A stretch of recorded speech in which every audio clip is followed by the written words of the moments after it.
Starting in 2024, Philosophy Portal opened The Portal, a live event space dedicated to making philosophy actual.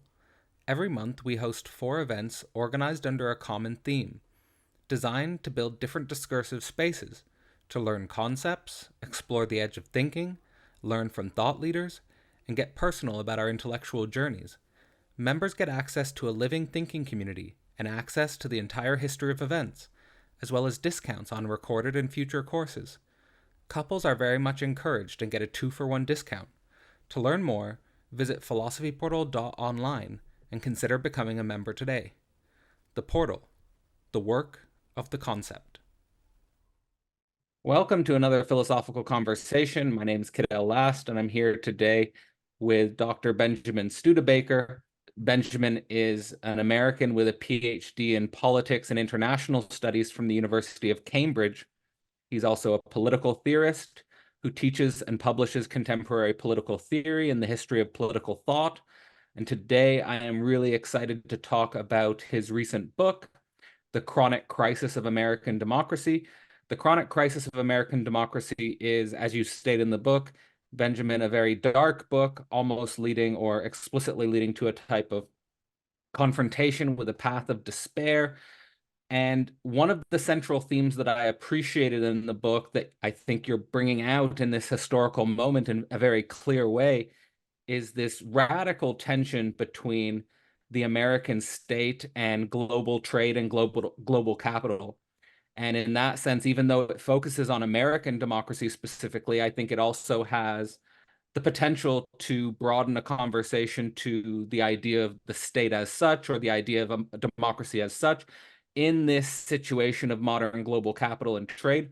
And the idea I wanted to run by you as an opening gesture is a notion proposed by Zizek, which always has resonated with me and has also structured a lot of my thinking, which is this idea that in the 20th century, democracy and capitalism were in a type of marriage, and in the 21st century, they're going through a divorce process. Just wondering if that metaphor resonates with the crisis that you're pointing out in the book, and maybe to expand a little bit about the context of the American democracy crisis in the context of global capital.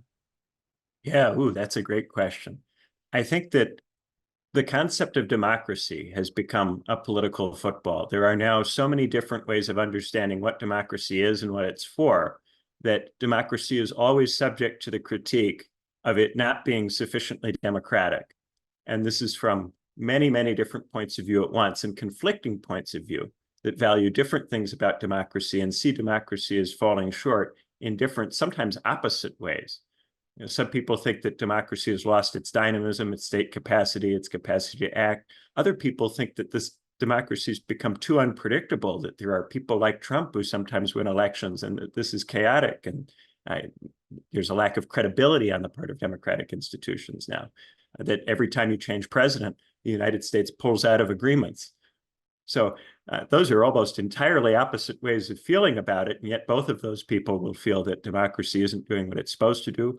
A lot of these critiques get framed in terms of fear of authoritarianism, but people fear totally different things with regard to authoritarianism. Some people fear personal dictators, individuals, arbitrary, capricious. Others fear impersonal systems, totalitarian, bureaucratic, capitalism. So I think that a lot of this stuff is pulling in so many different directions all at once that it's difficult to say in a way that would be useful or productive that democracy straightforwardly is no longer democratic or is not democratic in the right way. At the same time, of course, this is going to be true normatively from almost every point of view. Almost everybody now feels that democracy is not working in the right way. Right. And what do you think are the primary sources for this erosion of the very concept of democracy? This is also something that you bring up in other dimensions of the book in regards to things, concepts like representation, equality, liberty, that our very capacity to agree on the definition of democracy, our very capacity to agree on the definition of these other categories is itself eroding. So what do you think is at the cause of this? My interpretation was that it has something to do with the emergence of a very different global system, but is that pointing in the right direction? Yeah, I think that as capital mobility has increased, the people who have money have a lot more leverage over territorial states, and they have a lot more leverage over workers who are always less mobile than the money that belongs to rich people. So states are constantly having to accommodate money to try to get that money to stay in their territory. And the easier it is for the money to move, the more states have to accommodate it, which leads to lower wages, lower taxes, declining public services. All of this produces a sense that the state is failing. The state is not doing what it's supposed to be doing. It's not managing the economy. It's not managing capitalism or globalization effectively. So at the same time, because of the legacy of the 20th century, because of the longevity of American democracy, British democracy, and some of the other democratic systems around the world, there is a lack of confidence in alternative systems, in the possibility of revolution, in the possibility of major system change. So if you aren't able to reject democracy, then your frustrations have to be expressed in some kind of democratic form. So all you can propose is to reconceptualize democracy, to reform democracy, to modify democratic procedures. And that, I think, produces a deep pluralism about what democracy is and what it's for. And it comes from the loss of the possibility of revolution. If there was still revolutionary possibility, many of these people would just become revolutionaries of one kind or another.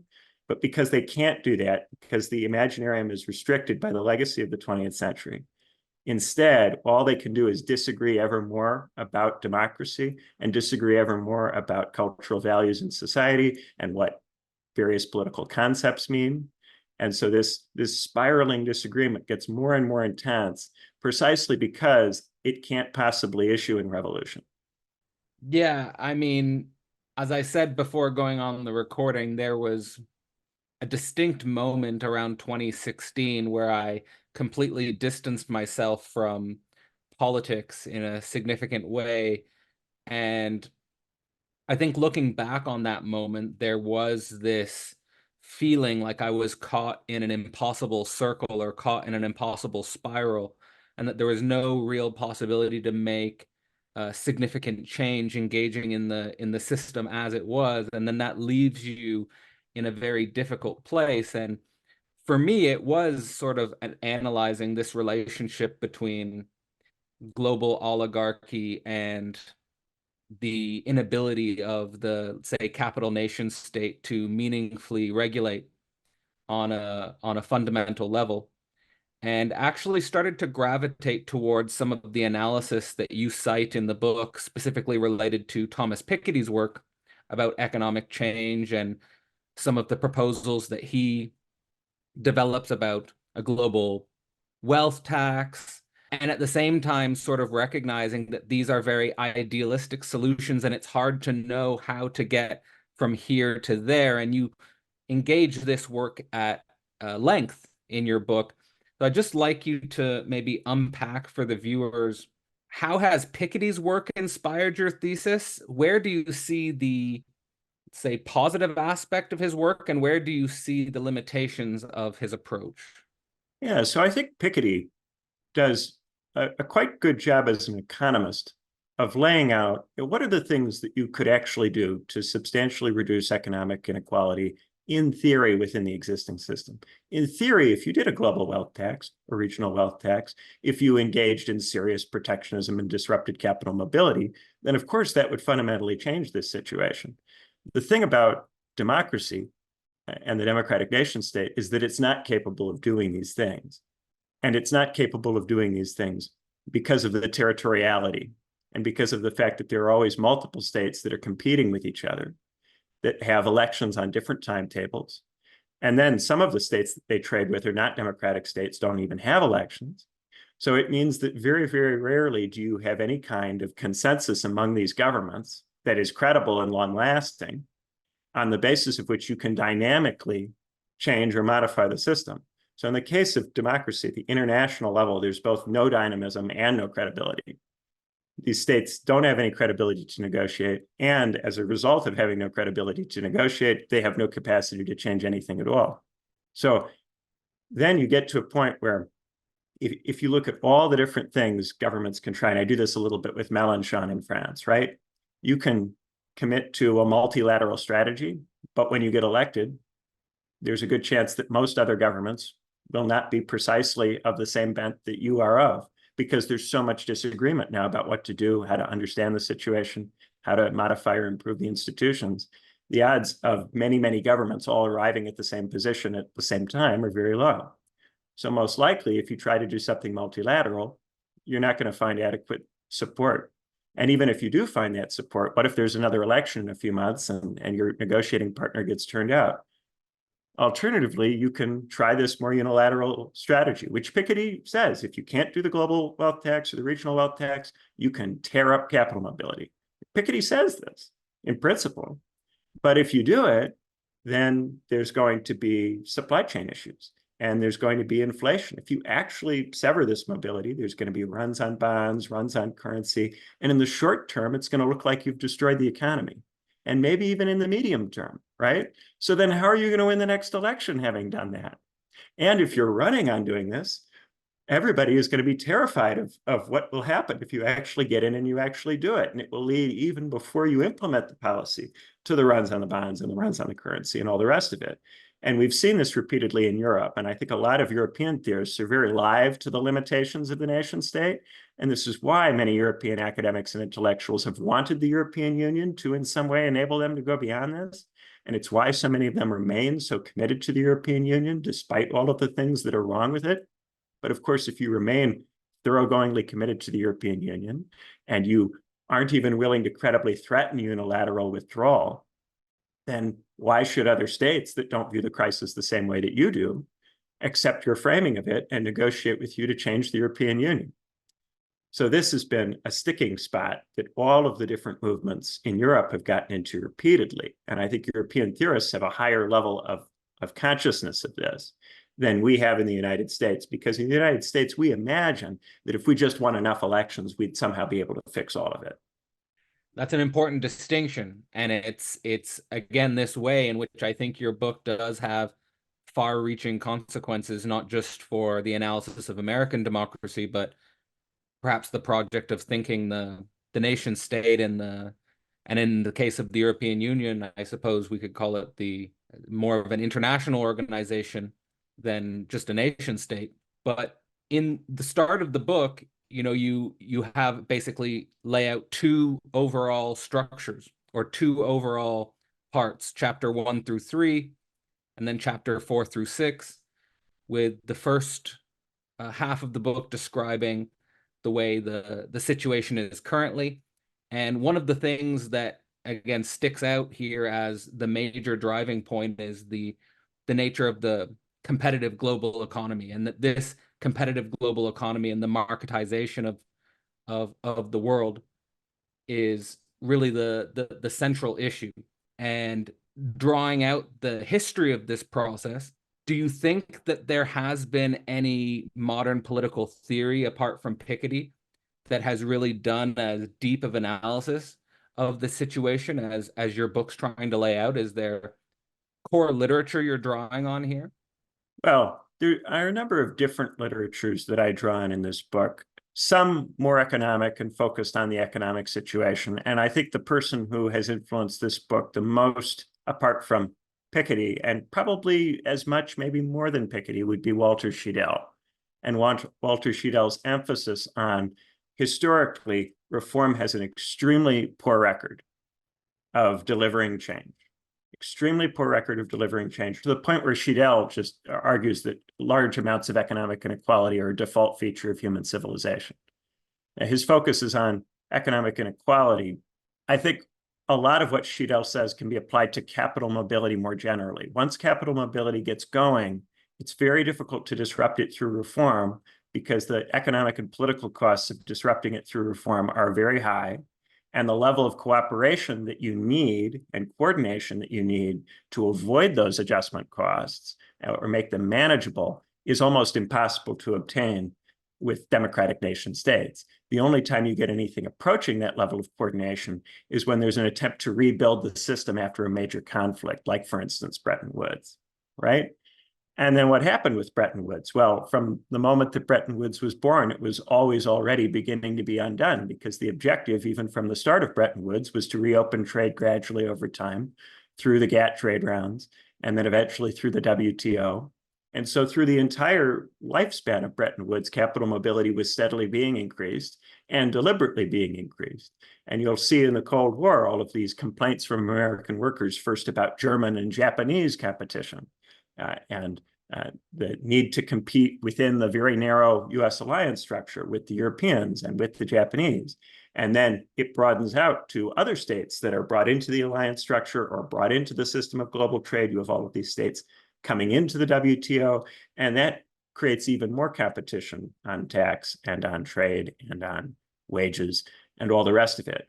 So I think that this was beginning, at a very early stage. In addition to those economic theorists like Piketty and Schiedel, a lot of this book draws on European accounts that are focused on new theories of crisis, like Andrew Gamble's book from, more than 10 years ago now, called Crisis Without End. Wolfgang Streeck's book, Buying Time, David Runciman's book, How Democracy Ends, and The Confidence Trap from even earlier on. A lot of these European accounts about these impasses, these protracted long impasses that don't seem to have any kind of obvious exit. And I am particularly interested in a lot of that stuff, because I think the default view for a lot of people is to have a view of crisis that's similar to Reinhard Koselleck's view, the German historian from the 20th century, who says, you have a legitimacy crisis when the state's values and society's values become estranged from one another, right? So the state is taken to be one thing, society is taken to be another thing, coherent, singular, right? And it's moral. You have one set of moral values, a different set of moral values. They don't match, right? So the state then has to make concessions to align itself with society, or it has to repress society to compel society to align with it. And I think a lot of people have this kind of dualistic view of how it operates, and think that revolution is what happens when the state ignores the concerns of society for too long and is incapable of repressing in the long run. And someone like Habermas makes a similar kind of argument. He argues that in legitimation crisis, you can't repress forever. Eventually, you have to make concessions, and that this, for Habermas, is more or less the engine of history and of democratic change. And I think it is a theory of crisis that was perhaps appropriate to a particular period in the history of capitalism or the history of the democratic nation state, but no longer matches what actually goes on. Really hasn't matched what goes on in the rich countries for a very long time. I don't think the 70s looks like that kind of crisis. I don't even think the 30s looks like that kind of crisis in the United States and the United Kingdom, right? In other parts of the world, sure, but not in the US and the UK. And I think this is in part because society is much more splintered by all of this disagreement that I mentioned at the outset, right? There is no longer a unitary society. There's been, and people talk about this all the time with reference to a monoculture, but it needs to be applied to the notion of society itself. I think that's also happened at the level of the state. The state is internally divided, especially in the United States, which is a country that always already was designed to be internally divided at the level of the state. And then, beyond that, I think you also have this problem of there is no straightforward set of concessions that the state could make that would satisfy people, because the state itself is not in position to deal with the problem. The problem is operating at a level that the state is unable to interact with directly.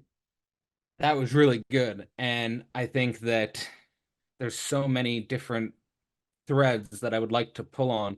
The first one that's coming to my mind, and it came up to me while I was reading your book, is something that I've thought about before, but haven't really been able to frame in the context that you're discussing it, which is the degree to which human civilization is always in a form of extreme economic inequality, that it's a feature of human civilization and not a historical outlier of our time. And I've always wondered the degree to which that is a truth that we should reconcile ourselves with, or if it's something that is relative in the sense that the form of economic inequality in our time is somehow dramatically outsized because of the global nature of the inequality in relationship to, let's say, historical civilization stretching back to, well, for thousands of years. So how should we think about the historical dimension of inequality and it being a feature of civilization as opposed to a bug of our particular historical time period? So I think that we are still living with the consequences of there having been, for a time, about 40 years or so, a period of what I like to call mid-century leveling, where economic inequality decreased, that in most parts of the rich world occurred roughly between the 30s and the late 70s, early 80s. Because that happened, and it happened at a non-trivial pace throughout all of that period, there are a lot of people who naturalized reductions in inequality and treated that as actually what's supposed to happen, or as what modernity had achieved, or what civilization had achieved. And the idea, I think, for, say, the New Left in the 60s, that you would go back to a kind of distribution that prevailed prior to the 30s, to them was unthinkable and something they didn't account for in any of their theories or work. And if you look at any of the stuff from the 60s and 70s, any of the stuff from any tradition, the assumption is that you will never go back to the world of the 20s, that will just never happen, that that's impossible, that would be a kind of regression in a process of modernization, right? So I think that we are still living with the fact that there's a lot of people who have a historical memory of that period. And so even if it's not possible for those reforms to continue, for many people, this is extremely bizarre because it seemed not so long ago that it was very easy for inequality to be reduced peacefully. What, of course, many of those people are missing is the role that the world wars played and the Bolshevik Revolution played in driving that process. It was never just a peaceful process. And it was a process that as soon as peace returned was always already beginning to be undone through the GATT trade rounds. So it's not something that can just straightforwardly be done through reform as it appears, but it creates this appearance of a functional liberal democracy that existed in the post-war era. And this image is constantly in people's minds. Another thing that I think is really different about this versus, say, the inequality that prevailed way back when is that because this inequality is driven by mobility, it is very destabilizing in a day-to-day way, in a way that, say, a peasant's life in the Middle Ages is not destabilizing. Medieval and ancient inequality is extremely culturally stable. It is very stable in terms of place. You are rooted in a spot. You have a community. You don't move. You don't go anywhere. You never leave the community. You know everybody in town. It's a very, very different kind of living from this kind of living where money moves around and it drags you with it. And it forces you to go where it goes. And if you don't go where it goes, you end up in an extremely bad situation where there's enormous instability and all sorts of lifestyle problems, vices, and so on that are kicked up by that instability.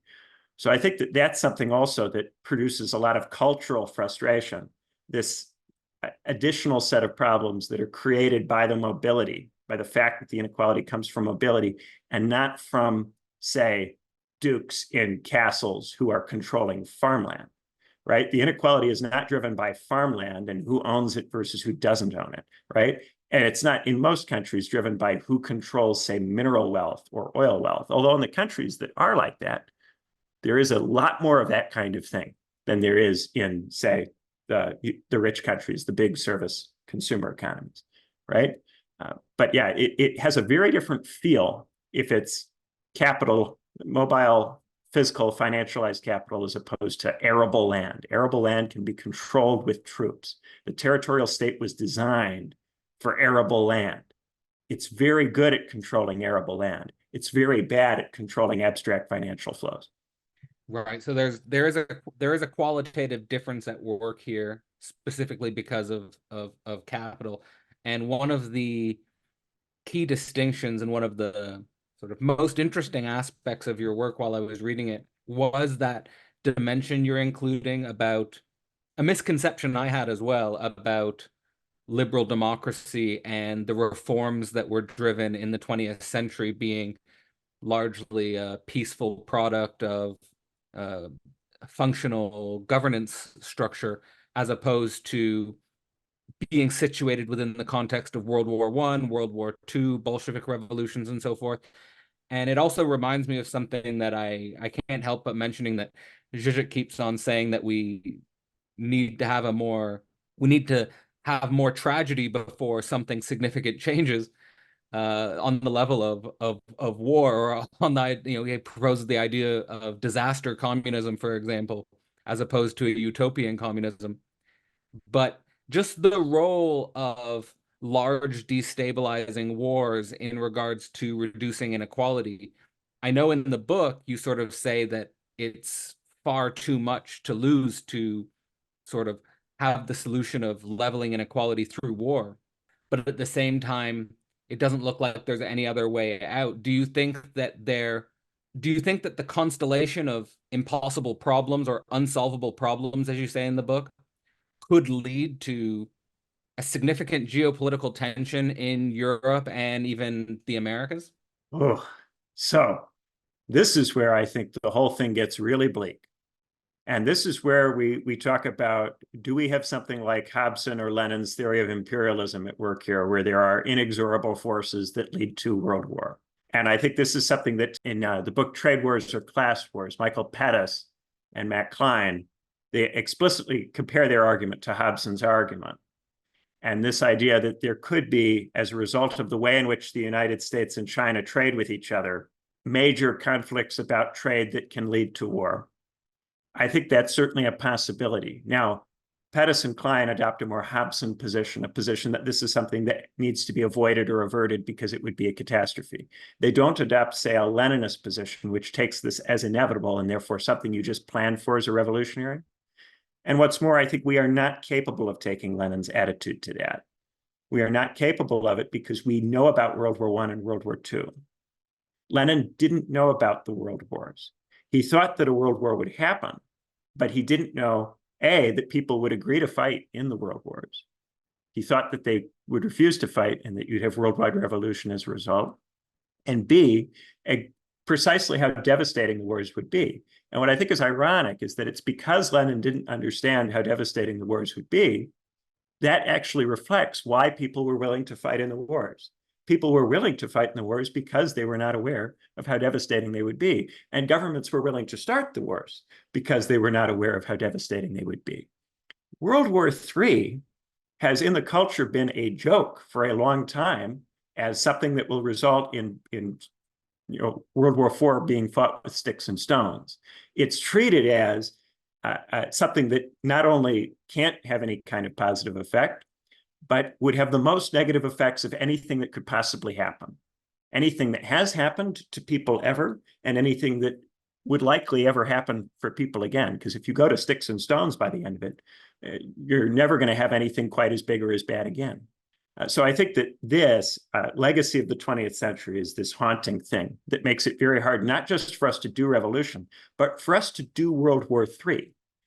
The presence of nuclear weapons, the fact that we all know that they exist in large quantities and that China and the United States both have them, makes it really difficult to fight World War III.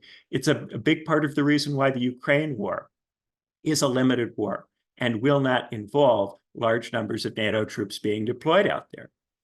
Because of this knowledge and understanding of, if you do that, that way might lead to World War III. As soon as, in the case of Vietnam, as soon as the possibility of Chinese ground troops in North Vietnam enters the picture, the United States had to completely stay away from anything that might result in that.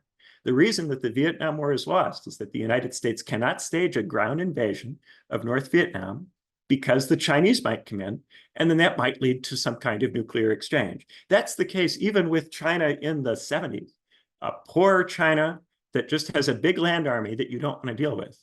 The United States experienced in Korea that China has a big land army you don't want to deal with, and it doesn't matter how technologically sophisticated you are or what your Navy or your Air Force can do. You don't want to have a land war with China. Even with the level of economic development that existed in China in the 50s. It's not anybody's idea of a good time, right? So then people say, oh, well, there's got to be World War III. Many of the people who are saying this are also absolutely terrified of World War III, would never fight in it, don't want it. And I think the number of people who actually could imagine themselves either using World War III to accomplish something or even personally fighting in World War III is very, very, very low. And this is the thing that totally changes this situation and makes it not at all analogous to the situation in the run-up to World War I. Again, very, very good analysis and articulating the weird deadlock of the situation in either another dimension. It's funny the degree to which World War III has been a cultural joke in our society for so long, and it seems like it will be an inevitable cultural joke. And at the same time, I've always heard perhaps a neoliberal axiom that trade is the best solution. Like having robust and integrated trade networks is the best solution to avoiding war. And at the same time, we're in a situation where the competition of the global trade market is leading to forms of tensions and conflicts that states themselves can't do anything about. And this reminds me of what you were saying about this dualistic view of state and society no longer being applicable, that on the one hand, society has fractured into a non-society, and on the other hand, the state is not capable of operating on the level at which it could meaningfully offer concessions to society. So when you break out of that dualism, when you break out of that particular metaphysics of civilization, what metaphysics, or maybe metaphysics isn't the right word, what concept do you find most useful? Do you see it as just international reconciling with the nature of international capital, individuals and international capital? How do you think about it? That's great. Before I answer that, on the point about commerce as a potential thing that stops this process, of course, that argument is made by Benjamin Constant in the early 19th century, right? And then that argument is disproven by the world wars because the amount of trade increased, the mobility and interaction increased over the course of the 19th century. You have the scramble for Africa, more and more of the world is integrated into the trade network, and then you get the world wars. The thing that prevents war is war and the memory of war and the knowledge of how bad it is. War prevents war. The Romans understood this dialectically, right? The Roman concept of peace is maintained through war. Can I just jump in very quick just to say then I've heard arguments that if the thing that prevents war is war, and specifically the memory of war, how bad it is, that we might be a generation that has lost touch in some sense with that memory, because the last people to fight in the world wars are, I mean, either extremely ancient or dead. That's possible. Of course, this is why we have a constant need for more films and documentaries and movies about the world wars, constant video games about the world wars. And this is something we have that other people in the past didn't have. You could be immersed in a sensory way into simulations of the world wars to remind you that they're terrible. You can watch 1917, and you can watch that new German, All Quiet on the Western Front. We are constantly trying to remind you this is bad. And if you play any kind of video game that's set in the past, there's a constant theme of this was actually a bad time. Don't go back here. Yeah, you can have fun, but remember it was bad. And remember all the groups of people it was bad for. Our video games and movies always do this. You can't watch a period piece without some bourgeois liberal making sure that that thing includes, don't go back here. It was bad. And that is something that I do think changes us culturally, that we live in this mass media environment where we're constantly bombarded with these reminders. And often the people who are the most interested in this stuff are the ones who gravitate toward that media and therefore get the reminders. If you are someone who thinks World War II would be a fun thing to think about or imagine yourself as part of, you'll play the games that will remind you it's not. And they'll put all of that in there. I was just thinking, I recently watched All Quiet on the Western Front, the new version. It's a terrifying horror show of a film. So yeah, I think we are always getting that reminder. So it's a good addition to this discussion. But in regards to this dualistic state society distinction, how do you think about that? What's the I guess the way I think about it in a neoliberal model is, again, just individuals competing in a dynamic global virtual capital matrix or something like that. So I think that I always come back to this deep pluralism thing. I think that what marks this moment is that there's so much disagreement about how to describe it. And I think this is what the postmodernists get right. I think that they misrecognize it. They kind of characterize it as a fundamental, essential part of the human condition. And to some degree, that's true. To some degree, we are always in different bodies and therefore always estranged from each other. But the postmodernists take this very far, in part because they're responding to this historical situation. And I think that therefore, what's kind of necessary to grasp it is not just a view about it, but a view about the views about it, a kind of meta perspective, which notices all of the different, or at least many of the different perspectives that are in play and how they interact with each other. So what I'm increasingly doing, if I talk about a concept like liberty, I'm not interested in making a normative argument for one particular conceptualization of liberty. I don't go, this is how you should understand freedom. And this is something that already in the 60s, people were beginning to move away from, right? When Quentin Skinner reconceptualizes freedom, he goes, I'm not making an argument for this kind of freedom. I'm just introducing you historically to different understandings of freedom that have existed. And you're free to decide which one you affirm, even though I've loaded this talk to try to persuade you that one particular one might be important or has been left out of the picture, right? This historical way of doing philosophy, which covers the philosophy in this historical glaze. And everyone sees through that glaze now. History as a discipline has been politicized because people see through that glaze. But this is the way in which the historians, by opposing philosophy, became philosophers. They started doing philosophy as historians. So I don't make an argument that you should understand liberty in one particular way, in part because that's futile. It's futile in a situation where there's reasons for us to have spiraling disagreement, for us to try to arrive at a consensus on a particular value as a society. I just operate from the premise now that that can't be done. What can happen is that the forms of disagreement can produce interacting factions, and these interacting factions can have dynamics that have results across time that can change our situation in ways that modify over time what's possible. And so what I'm increasingly interested in doing is trying to sort out, okay, how will people respond to this situation? How will they understand political concepts? Or how will they try to avoid engaging in politics?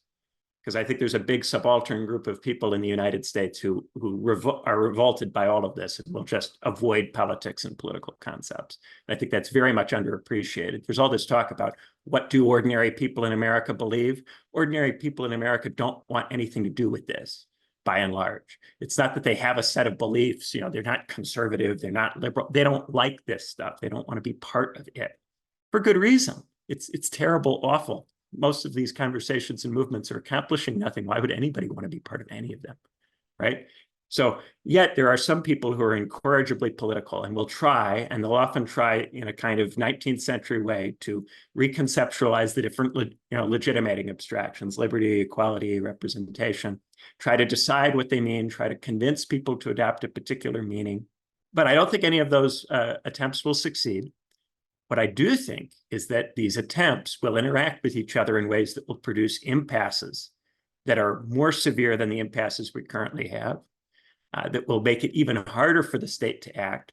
And so we'll escalate this situation, but not in a way that straightforwardly leads to revolution or revolt, but in a way that has a kind of pressure cooker environment that just makes people more and more unhappy with politics, and more people will drop out and desire to avoid or evade it. And doing politics already is a quixotic thing. You're trying to engage in a kind of activity that used to be effective hundreds of years ago. And at this point, we're talking, maybe 100 years ago in the United States, that kind of talk was effective. Maybe 150 years ago. We're really getting to a point where it's been a long time since just making a normative argument about what kind of equality or what kind of liberty somebody should believe in meant anything politically, right? And this is a big part of why I think the realists are talking all the time about opposing moralism. They go, all of these moral critiques, they don't seem to have any kind of effect. They don't seem to be political. That's also a consequence of this historical moment.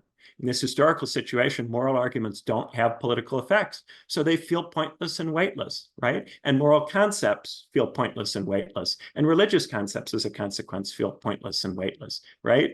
But what I think a lot of those realists don't understand is that even if you put this critique into political or epistemic terms, there's just as much disagreement in those zones.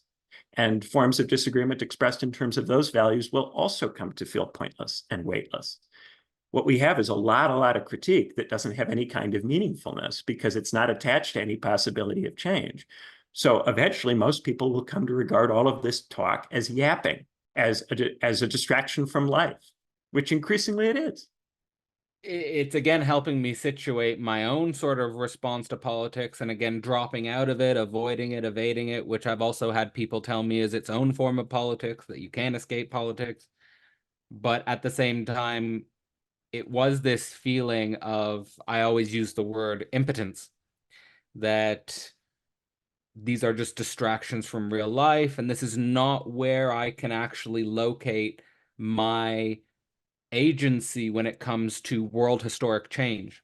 That I do think there is a locus of agency, however small, however impotent I am, in regards to making significant change. But in the conventional dualistic, it is set up in this metaphysics of a concept of society and a concept of state and a sort of idea of a unified society organizing so as to get the state to make a certain set of concessions. And I always frame that as some sort of different social contract. But I feel like that's also a place where conversations spin around in increasing impotence.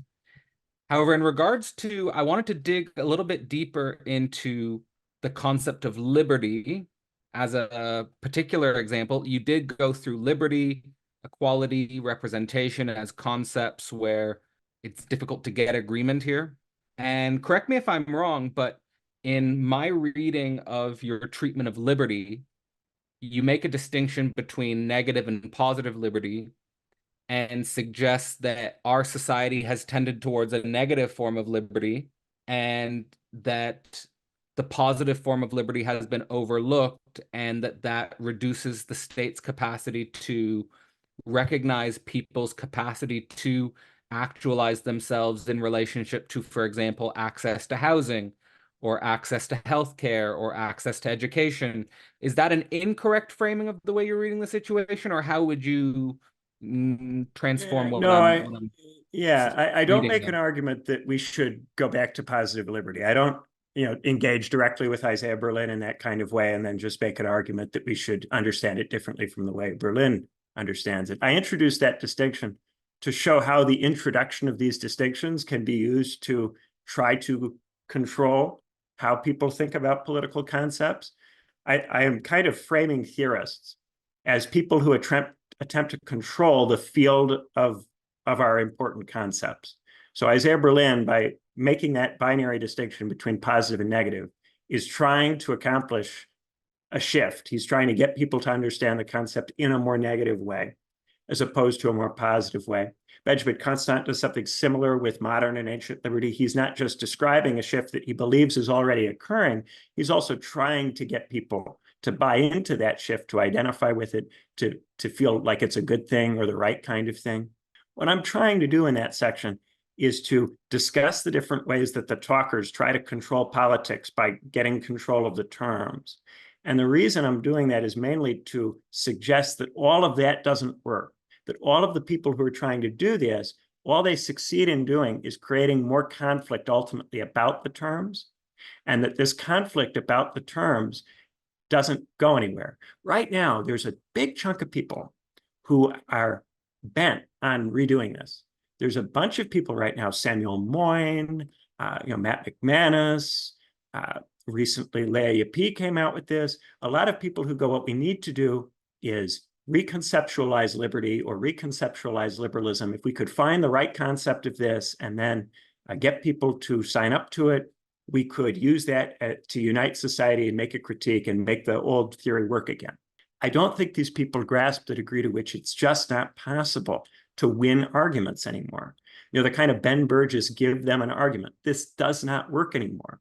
This is an anachronistic, quixotic kind of behavior in which someone tries to pretend that they live in a different time or place. And it's been done now by multiple generations of academics. And the reason these academics do this is because this is what's available to them. This is the thing that presents itself as what they can do. You can get an academic job by writing a bunch of influential papers about how to understand a political concept.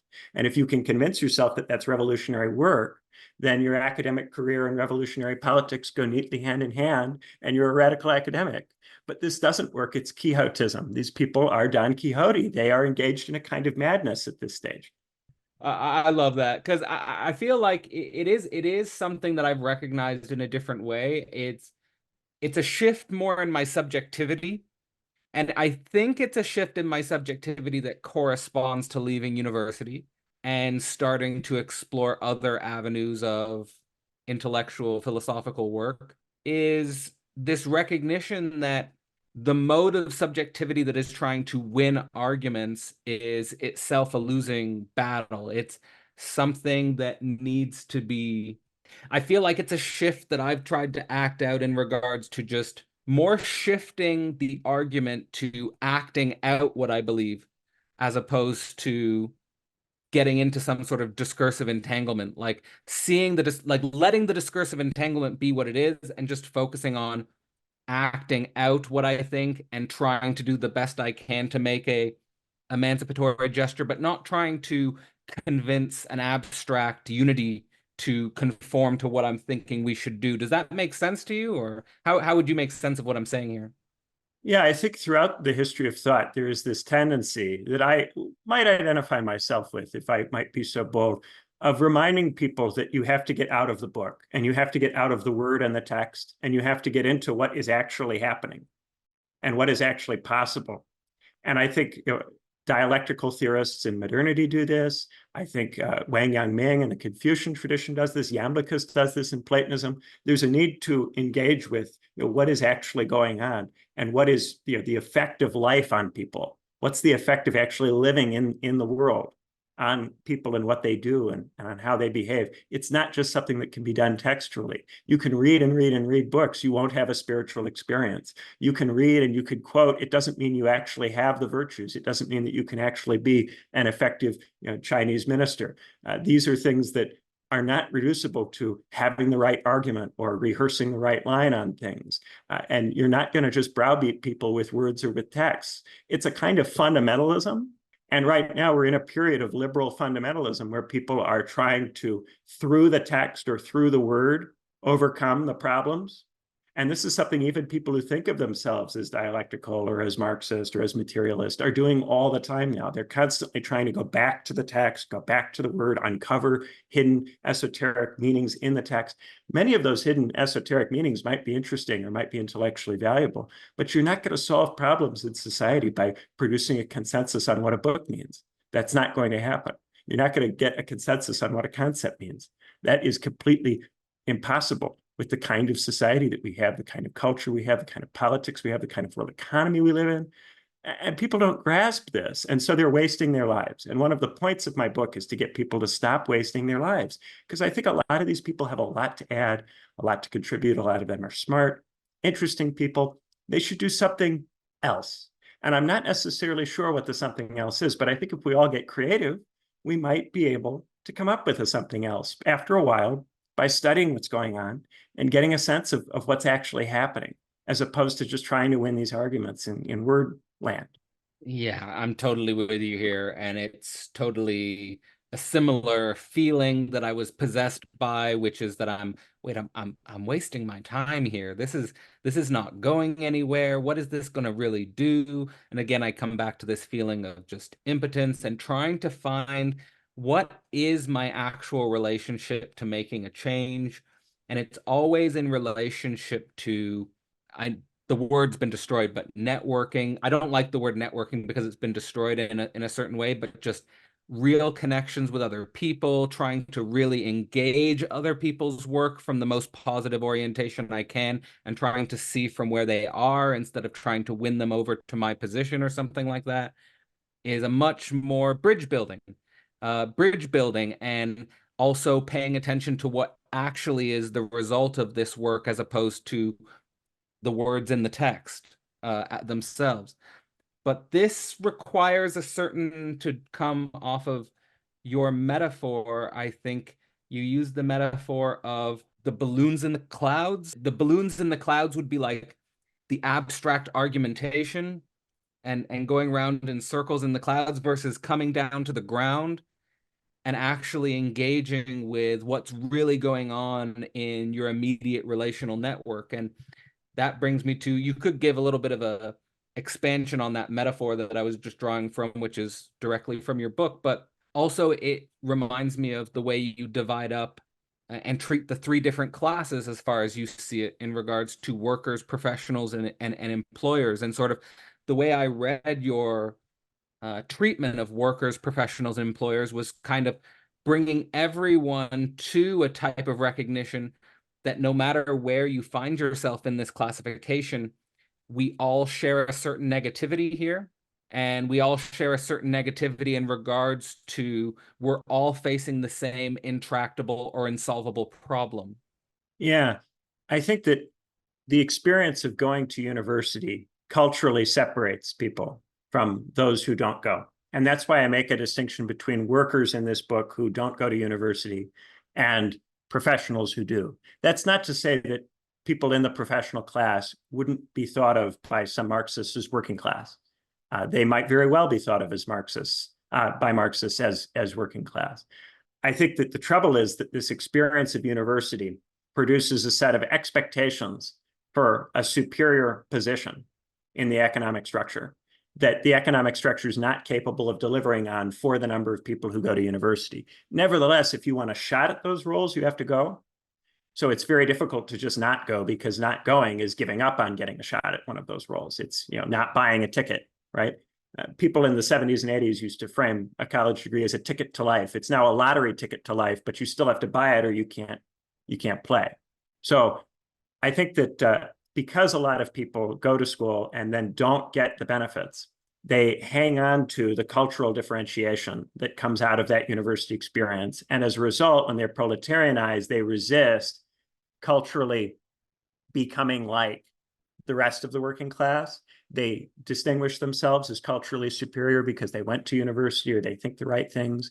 And I say this in a sympathetic way. I think that the people in this situation have been hard done by capitalism, by the university system. And I'm very sympathetic to the resentment that this kicks up. But I think we also do have to recognize that it's analogous to the kind of resentment that the petty bourgeois small employer feels, who is constantly having to deal with the fact that the local community may be getting poorer, the customer base may be getting poorer, there may be an increase in criminal activity in the local area. All of these things threaten the person's business, right?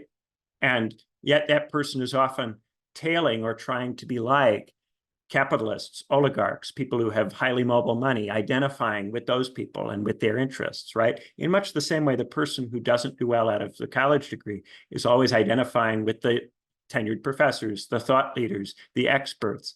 And this creates an estrangement from the rest of the working class. The discussion about balloons is the discussion about what education and what going up into the professions does to a person over the course of their life, right? When you're on the ground with the rest of the people, of course, the ground is a terrible place. Everyone is struggling. Everybody's having a hard time. If you don't go to college, it's, you know, life is hard. It's very hard. If you, most of the jobs that are available now are logistics, they're food service, they're retail. These are not good jobs. These are not happy lives. You know, this narrative that you can just, you know, learn to be a welder or something and life will work out. This is not statistically backed by the evidence. Most people who don't go have significantly worse life outcomes in all sorts of ways, right? So you want to leave, and not only do you want to leave the ground, you want to help the people who are on the ground, because initially you're one of them and you identify with them. We all at some point in time were people who hadn't been to college, right? We may have grown up in middle-class homes, but we were people who didn't go to college. We were people who didn't have that education. Of course, once you go, you start to get up off the ground. You get an education that allows you to see some stuff and to have a little bit of a view of where things are going. That's a little bit more medium term or long term and isn't influenced as much by day-to-day concerns, right? And initially, you can talk to people on the ground and be understood by them. They can understand you. They can say, hey, I'm having this problem. You could say, maybe you should go over here. You should try this, right? The issue is the more you go up into the sky, the harder it is to see what's going on, the harder it is to be heard, and the harder it is for people on the ground to make themselves heard by you. Nevertheless, there's a tendency to want to go up. And there's a couple of different reasons why. One is that the further up you go, the more you can see. And the absolute wisest, smartest, person, the genius would see everything, or we think they would see everything. So there is this desire to become the person who can see it all. And of course, no one can see it all. And in trying to see it all, you'll actually come to see less and less, right?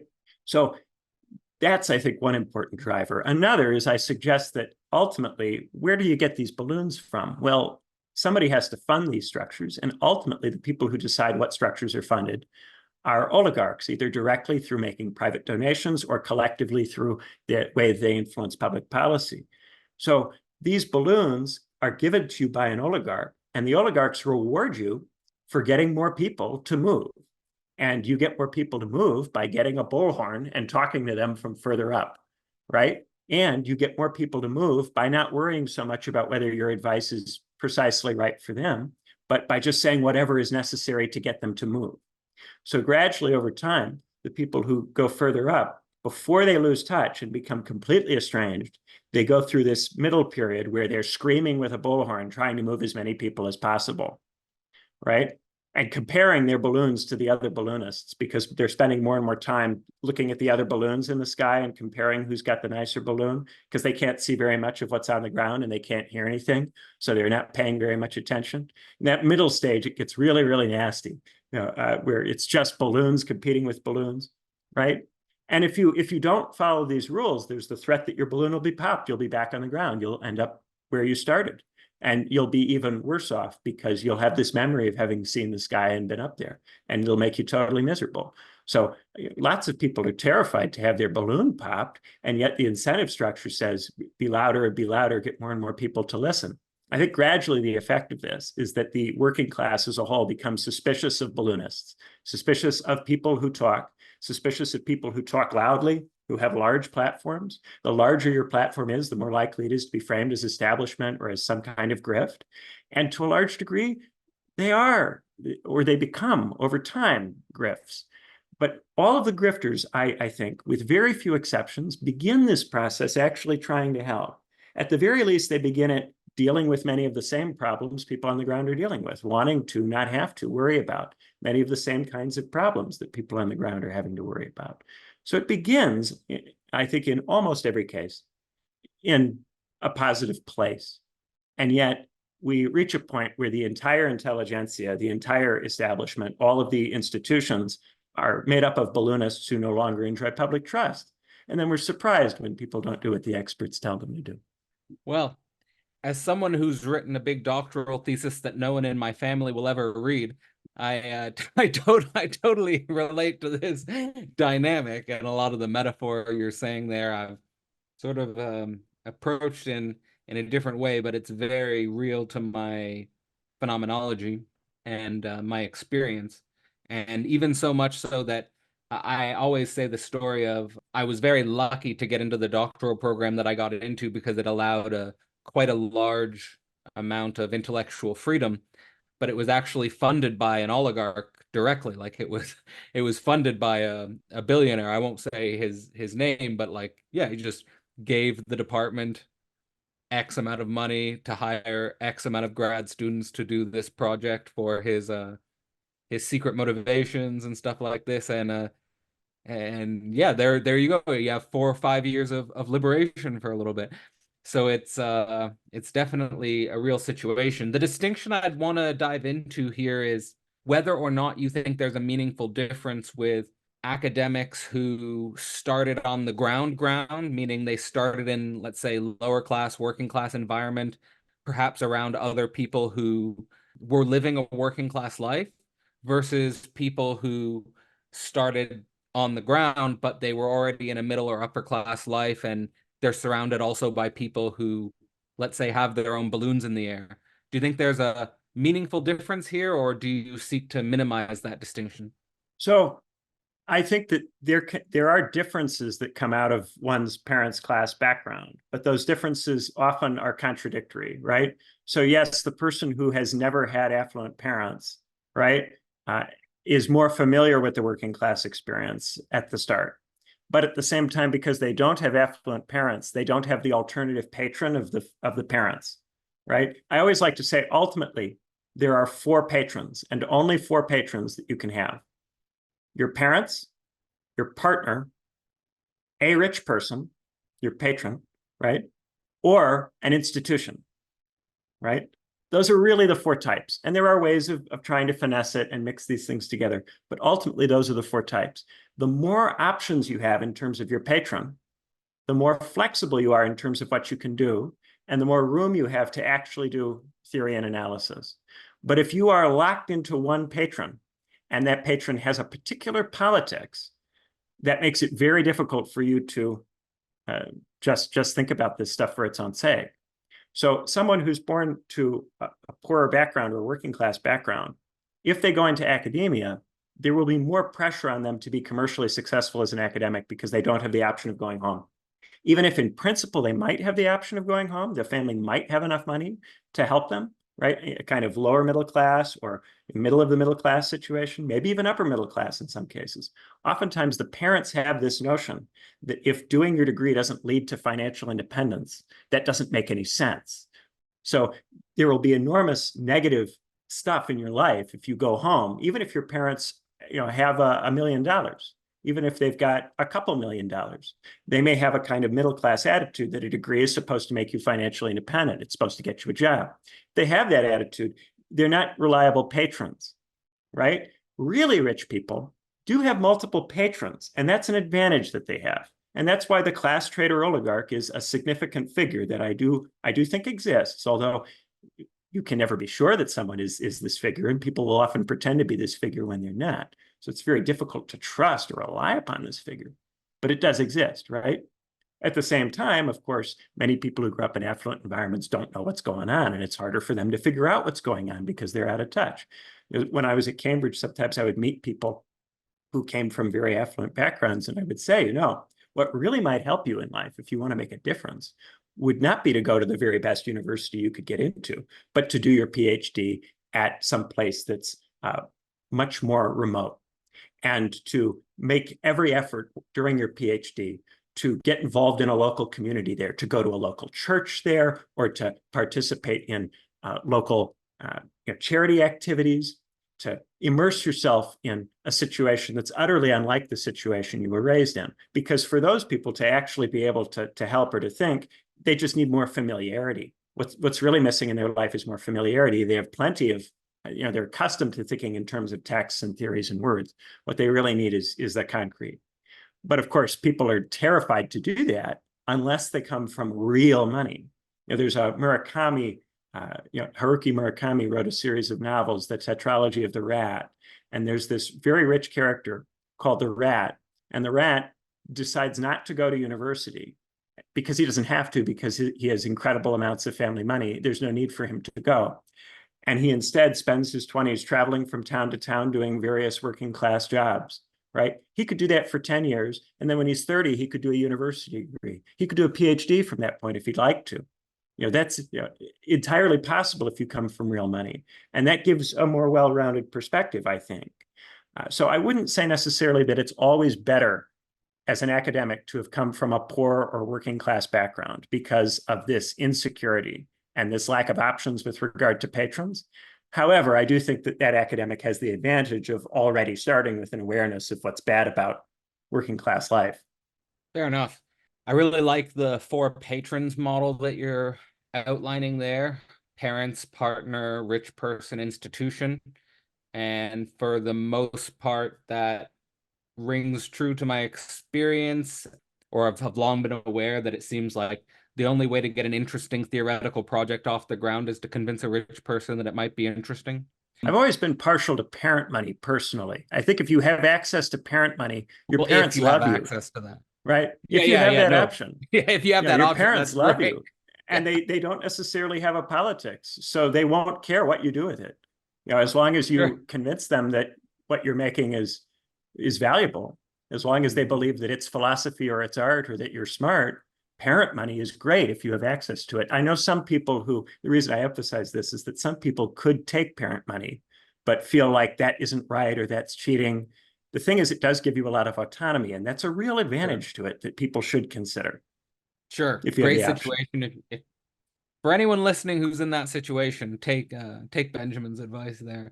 I think it's also interesting the way you were describing the person who comes from money, spending his 20s doing various working class jobs before going to university, for example. It reminds me a lot of not just the Buddha story, but classical spiritual stories where people who are born into a certain, of course, in the Buddha story, he's born into a certain wealth and then leaves and exposes himself to life, death, aging, precarious living, and so forth, and comes to a certain deeper knowing through that process.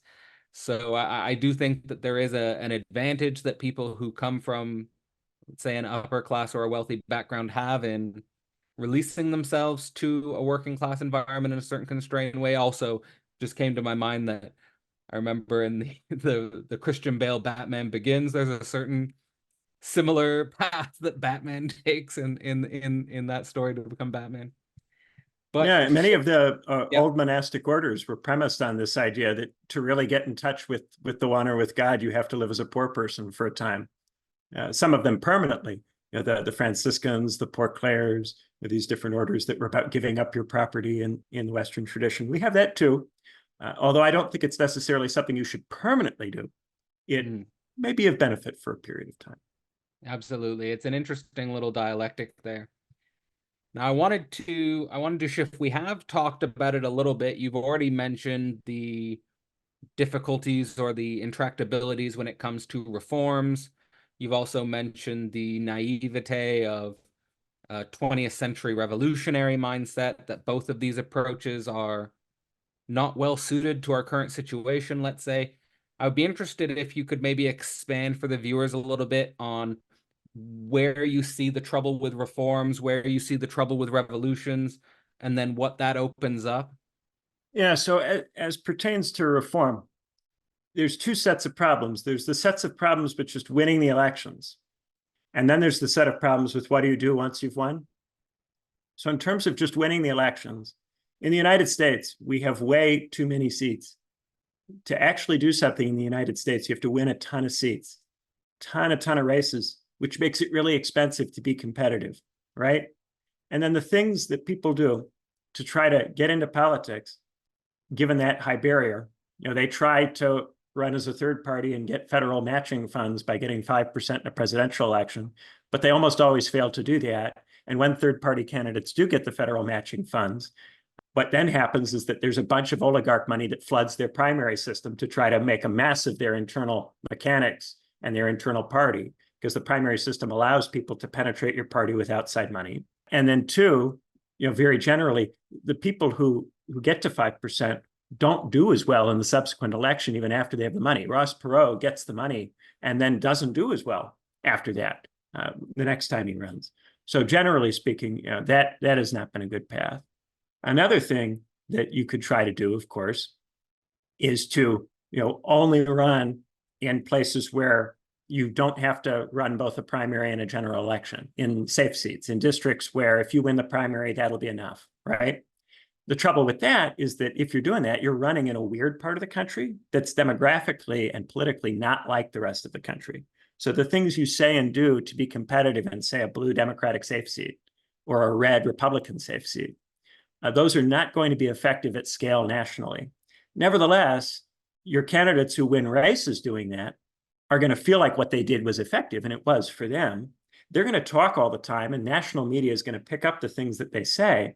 And then when people try to run in other parts of the country, they're going to find that they have all this baggage. In the case of the left, the baggage of the squad was like a big lead ball around the neck of the left after 2018. The politics that was necessary for those squad members to win elections very badly damaged the image of the left nationally throughout the country, gradually over time. Similar kind of thing goes on in the Republican Party, and many people can see it in the opposite party, they can see that in the opposite party, the stuff that's working in the safe seats is crazy from a national standpoint if you're trying to win elections. But they don't see it in the party that's closer to their own perspective, or that they imagine is closer to their own perspective realistically, because neither party is going to do anything for them, right? So you've got that problem. Then, suppose you do manage to win some races, right? And then there's going to be this enormous pressure on you to do something with the seats. But initially, you're not going to have enough seats because only a third of the Senate is up every 2 years. Even if you had an extremely successful campaign, you can't have a majority in the Senate in 2 years. You're highly unlikely to have it in 4. You're trying to take the Senate from nothing is a decade or multi-decade enterprise, right? So there's going to be a long period of time where you'll have some seats, but you can't do anything. And you have to come up with something to do to establish to your supporters that it's worth their time and energy to go out and support you. And after 2 years, 4 years, 6 years, if you don't have anything to show for it, the energy starts to dissipate. And we're seeing this now with the left. We've seen it in the past in different iterations of the left and right. This energy dissipates. And it's extremely hard to come up with something that you can do that deals with the problem of capital mobility, something that the state itself may not even be able to deal with at its own level, even if it were determined to deal with it as a unified thing. You could have a king, an absolute monarch who was determined to deal with capital mobility, and it would be very difficult to do, right? Nevertheless, to try to do this with a minority in Congress or a minority in various state legislatures, this is extremely, extremely hard. Now, maybe you can cotton on to some stuff to do with land use because land is physical, it's rooted in place. So maybe you find ways to do some land reform, some zoning reform, some housing reform. And because that stuff is rooted to a specific geographic location, you find a way to avoid this problem. But generally what happens is that people in this situation pivot to cultural signaling, and they dress up various cultural and symbolic and word-based interventions as having been important or having been significant. They make compromises with the center of the parties to try to get small victories, which they can then dress up. But what people really notice is the compromise, not the small victory. They notice that you are collaborating with the establishment, and they start to become convinced that this collaboration with the establishment is all that's really ultimately going on. I think a great recent example of this was the railroad strike and the failure by the squad members to support the railroad strikers, which was absolutely appalling and demonstrated to anyone who really pays attention to left-wing politics that those people are totally unserious. Anyway, even supposing that you are able to avoid falling into that particular problem, and you eventually, gradually over the course of time, by building up credibility through good zoning or housing policy or whatever, you get a large majority. Then you have the problem of the multilateral versus unilateral strategy. Do you try to multilaterally engage with other countries around the world? Well, what if they don't have governments that are interested in your particular solutions or which conceptualize the crisis in the same way that you do? Right? And then if you propose something unilateral, then you have a credibility problem in terms of managing the economy. If you follow through on it, then you have cost of living increases and currency problems and bond runs and all of that. And what we saw during COVID is that even a very mild cost of living increase that was compatible with an increase in total US imports. There were more imports in the United States in 2020 than in 2016. Larger amount of imports, right? Even with that, the disruption that was caused to the supply chains by COVID, which was very, very minor because it didn't reduce total imports relative to the 2016 level, that was enough to produce significant spikes in the costs of things and shortages of certain things in the grocery store. It wasn't as if you couldn't buy food. You could buy food, but your favorite brand of something might not be available this week, right? I had this experience with pizza. I like a particular brand of pizza in the supermarket. There were loads of pizzas of many brands always in the supermarket during the pandemic. But my particular brand of pizza, there were some options, by the way.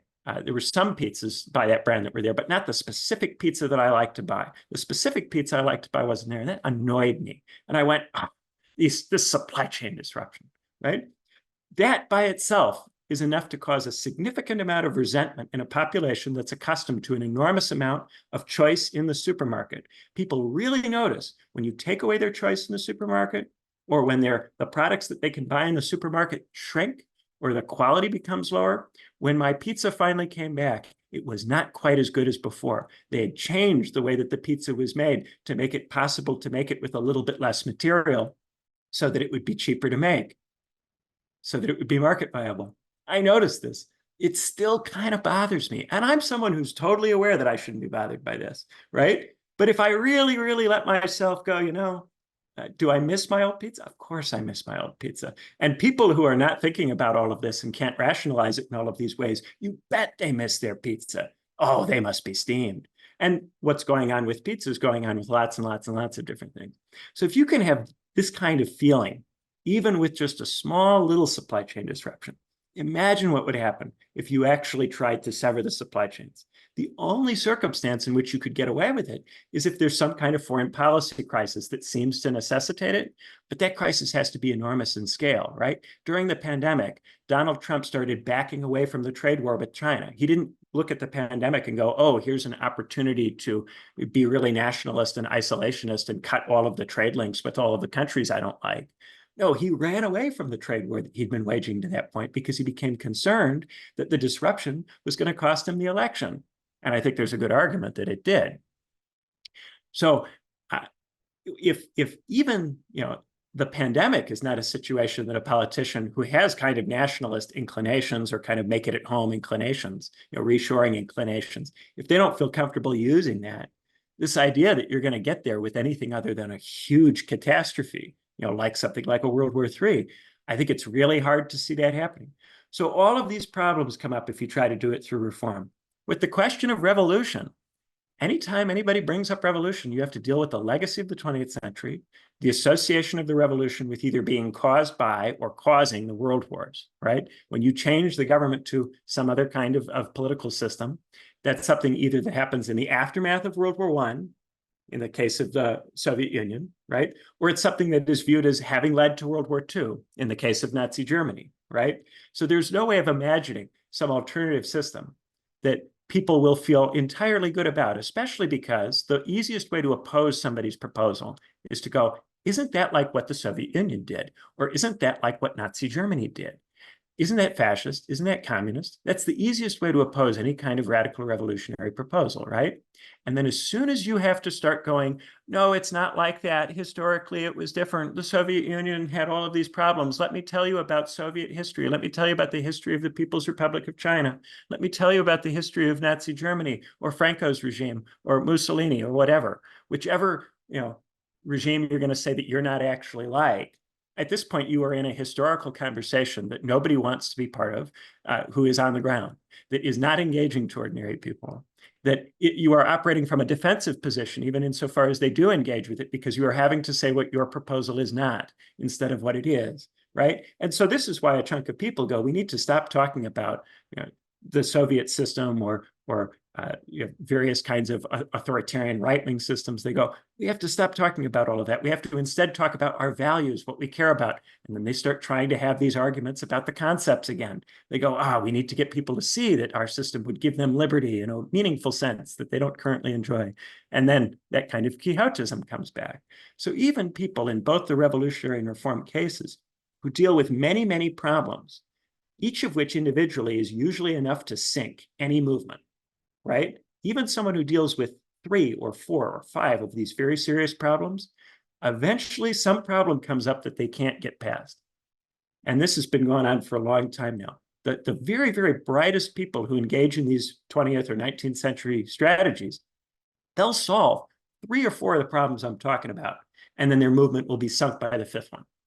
So it brings us to this dimension of what you call the resistance to giving up. After going through the difficulties or the troubles with reform and revolution, and it seems to all center around the fact that, like you just explained, the reforms don't work, the revolutions don't work. I think you said wars and plagues cost us too much. Whatever intense catastrophe would be enough to significantly transform things, and that both the left and the right lead us into these circular frustrations that become more and more, I like that you just call it the unsolvable problem. It brings us to this dimension of left and right that you call the hope industry versus the fear industry.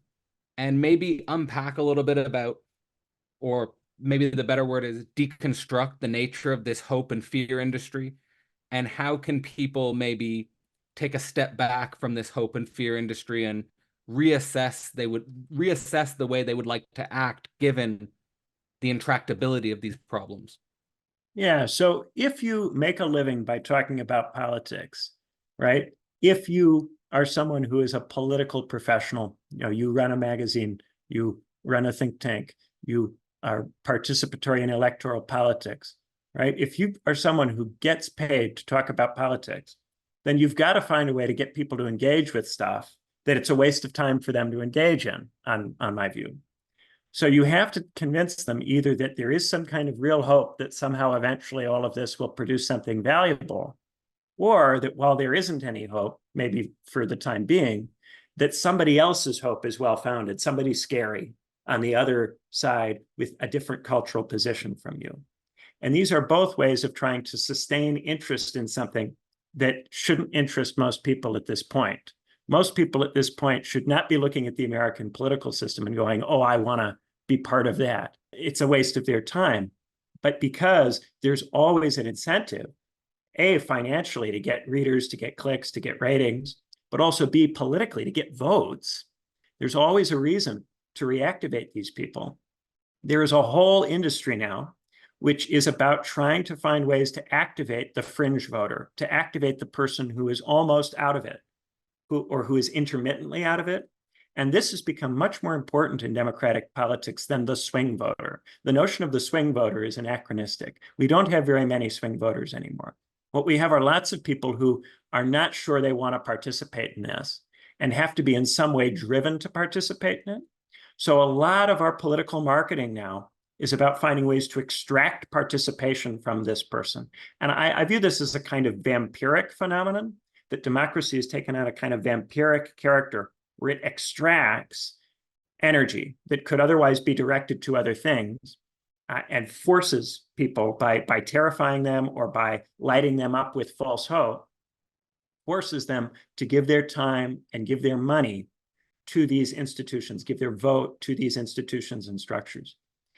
And I accuse almost everybody who makes a living from talking about politics or who runs for office of having engaged in these things. And I do this not because I don't like these people or because there's anything particularly bad about them as people, but because this is the incentive structure that arises if you need clicks, votes, ratings, advertiser money. If you need these things to make a living, you will have to comply with these incentives over time.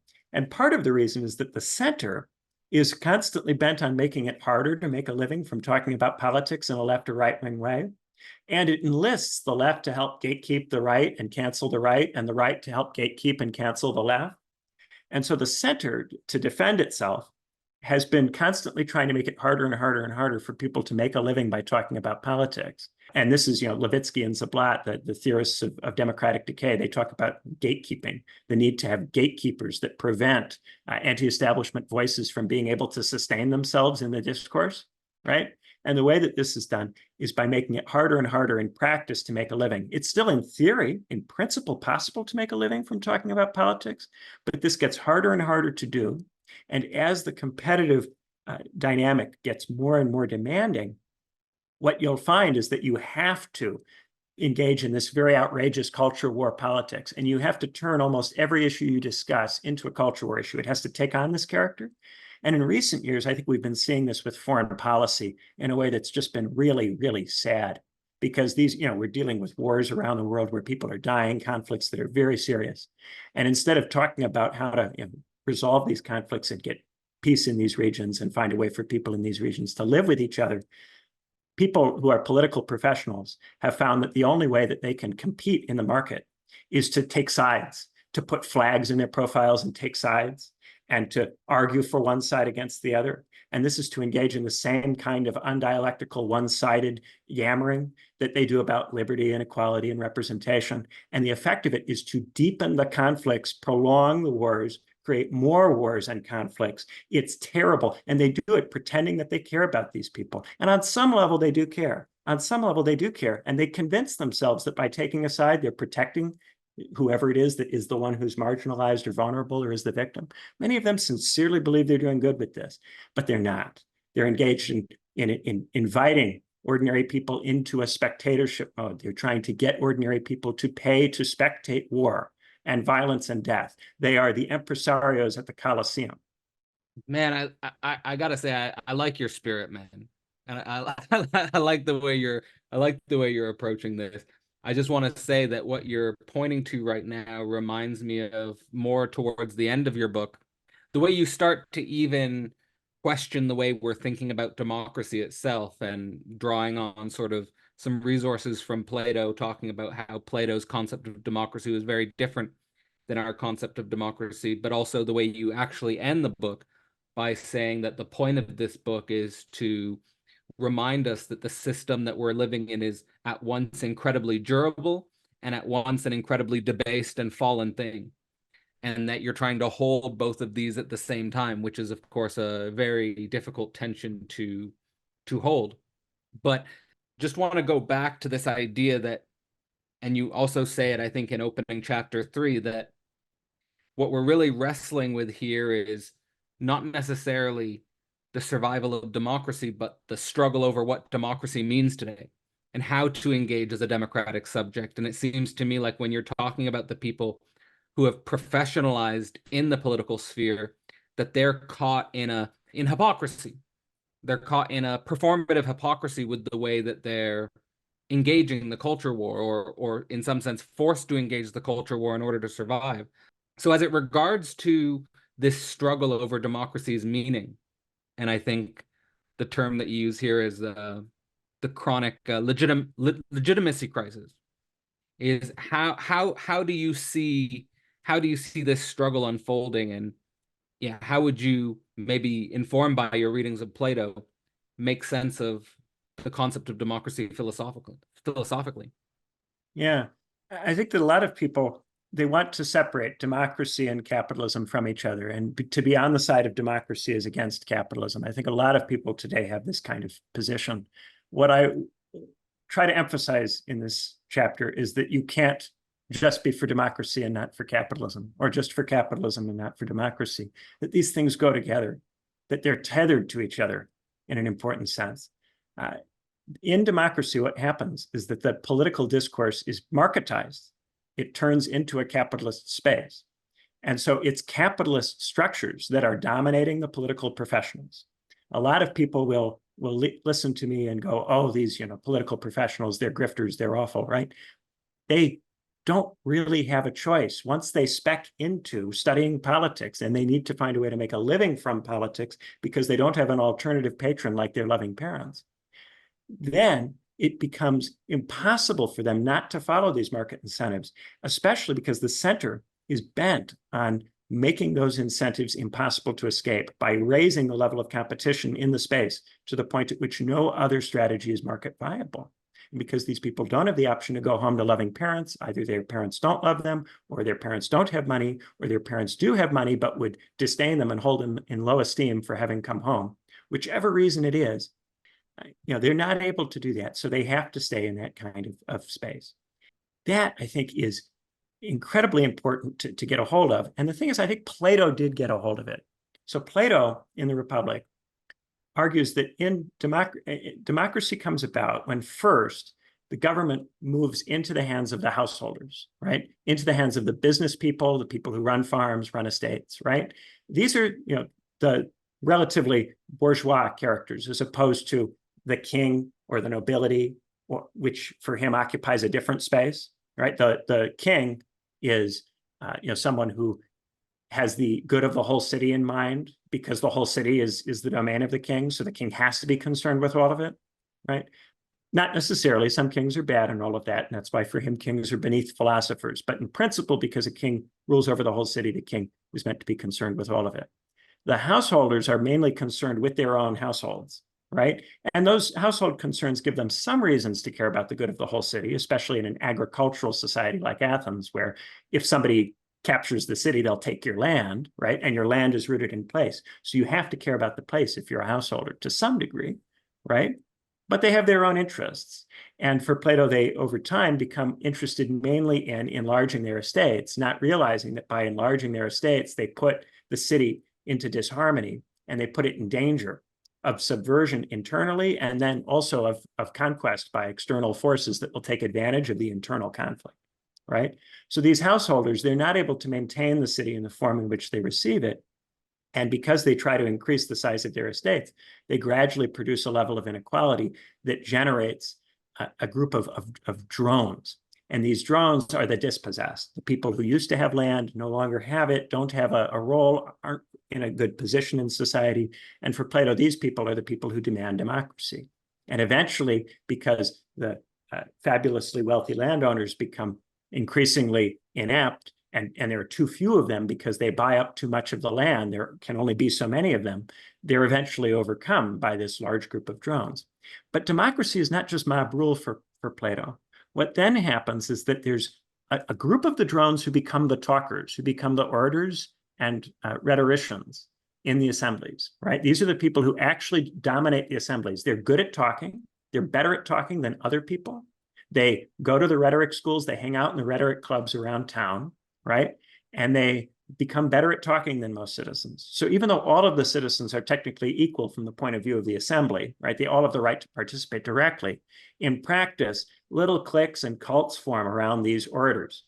And the orators are the ones who really end up with the power in democracy. And they mediate between the oligarchs and the rest of the drones who remain dispossessed. And the drones remain frustrated that they never actually get the benefits of democracy. These benefits only go to this middle group, right? And only very, very small amounts of the benefits, only little crumbs are given to the rest of the population, right? And at the same time, the oligarchs hate these mediating orator drones, because those orator drones are taking their money all the time and extracting money from them. Now, they generally don't extract so much money as to make the oligarchs non-viable as oligarchs, but they extract enough to be a real thorn in the side of the oligarchs. So Plato argues that what eventually happens is that instead of a straight class conflict between the dispossessed and the oligarchs, what happens is that both of these classes turn on the orators, turn on the people who talk for different reasons. And that what will happen is that you'll get some kind of figure that tries to advance the cause of the drones, of the people who have been left out of democracy, this protector figure. And that this protector figure will then be made a source of fear for the oligarchs. The orators will say, you have to help us stop this protector figure, or he'll get in and then he'll take everything from you and kill you all, right? And they get the oligarchs to try to murder this protector. And the protector, the only way the protector can stay alive is to engage in tyrannical acts, to become extremely paranoid and to start murdering oligarchs all the time, right? And the more the tyrant does this, the more fear becomes the dominant mode in the city. And the whole city becomes overrun with fear all the time. What I think is interesting about all of this is that Plato is often just framed as someone who has a critique of mob rule, and that's not actually how he understands Athenian democracy. It's a much more complicated narrative that involves this class of talkers that plays this decisive role, this mediating role, that for Plato is why democracy never actually fulfills its promise. And he talks about isonomia, a Greek concept meaning an equal distribution of power in society, alongside the equality of women, alongside the abolition of slavery, as things that should occur in the philosophical city, things that would be good in the right kind of city. But these things are dysfunctional in a democracy where in practice power actually rests with these talkers who pretend all the time that their power is the power of the people, of the subaltern, of those left out and those forgotten. I don't think that we have a democracy that's precisely like Athens. Of course, we have a representative democracy and not a direct democracy. And we don't have a society that's based either on land or just purely based on a naval warfare, naval trade. We don't have a large number of ordinary citizens who row triremes, who have to be convinced to continue to row for the entire economy to operate, and who can therefore extract things from elites on that basis. we used to have mass mobilization armies earlier in the 20th century that were a bit like that. We used to have very large numbers of infantry that had to run from trench to trench and do that kind of work in World War I and World War II. And the fact that you had to persuade people to do that gave those people a lot of leverage. I think people forget how much soldiers helped industrial workers in the 20th century because of the need for soldiers, not just the need for munitions or the need for the manufacturing of tanks, but the need for people willing to run from one trench to another. That required concessions. We don't have that now. We have an increasingly automated military. We increasingly convince foreign states and people living in other parts of the world to fight on our behalf rather than send our own people, because when we send our own people, we get legitimation problems. So we don't have, there are all sorts of differences between us and the Athenians. Don't think I'm suggesting some kind of lazy historical metaphor here. But I do think that there's a point here that there's a class of talkers that play a particular role in democracy, in both direct and in representative democracy, and that this class of talkers always pretends to be the demos, pretends to be of the demos, but in principle, in point of fact, they always obstruct democracy from being what it's meant to be ostensibly. Now, that point, you can make that point rhetorically or in language, it doesn't have any effect. You're not going to be able to persuade a bunch of people to change the political system by making that argument. And that's, I think, something that that Plato agreed with. What Plato thought is that eventually the level of resentment that this system would generate would produce some kind of tyrant figure, or would produce some kind of protector figure who becomes a tyrant because of the way the system receives that figure.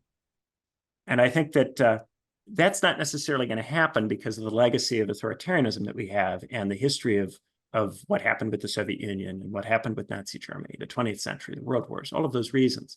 We're not necessarily going to get something like that. But I do think that there's a powerful critique even of direct democracy there that many people who think let's have democracy without capitalism are missing. And I think many of those people are missing that critique because they are professionals, because they are people who, if there were direct assemblies, would anticipate that they would have advantages talking in those assemblies. They think they would do well in those assemblies. Direct democracy is a class regime which belongs to the class of talkers. It belongs to the professionals and the orators and the rhetoricians. And that's why it's always the regime that they advocate for. And they identify it with the workers' regime as a way of trying to build a broader base of support for it. But in practice, when it's implemented, it does not produce the kind of emancipation that they talk about. Starting in 2024, Philosophy Portal opened The Portal, a live event space dedicated to making philosophy actual.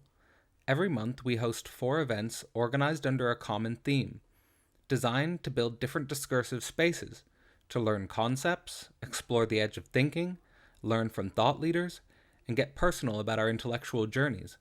Members get access to a living thinking community and access to the entire history of events, as well as discounts on recorded and future courses. Couples are very much encouraged and get a 2-for-1 discount. To learn more, visit philosophyportal.online and consider becoming a member today. The Portal, the work of the concept. So there's a lot there, but what seems to hold it all together, at least from my interpretation, is this issue of a type of one-sidedness in regards to democracy and capitalism.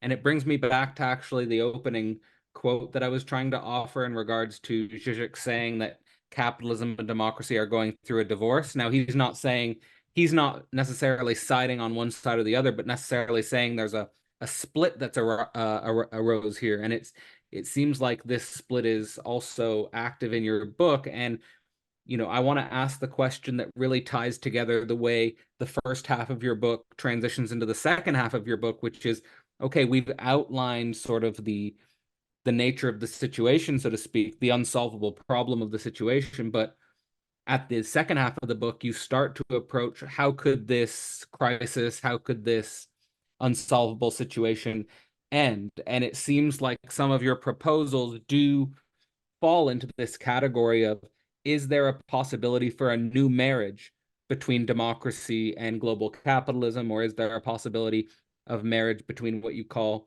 the global economic system and the democratic nation state, or something like that? How am I reading this situation? Is that what you're outlining? I'm not really outlining a possibility as such. Certainly not something that I would advocate for. I'm not for bringing the nation state and capitalism back together.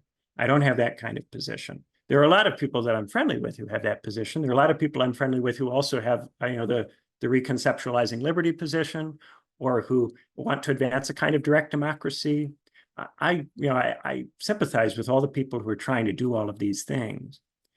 What I think we really have is a system that will eventually produce greater and greater levels of dysfunction, maybe not identical to what Plato talks about in terms of the tyrant, but that will result from the same kinds of resentments which that conflict results from. The move for the tyrant is not what we can have here, but we will have the same kinds of resentments on the parts of both the oligarchs and the ordinary people that we saw in Athens. And those resentments will produce weird alliances between class trader oligarchs and ordinary people as they try to overcome this mediated kind of thing. And it will be done in the name of democracy. It will be done in the name of trying to make the thing actually responsive to the people that it purports to be for.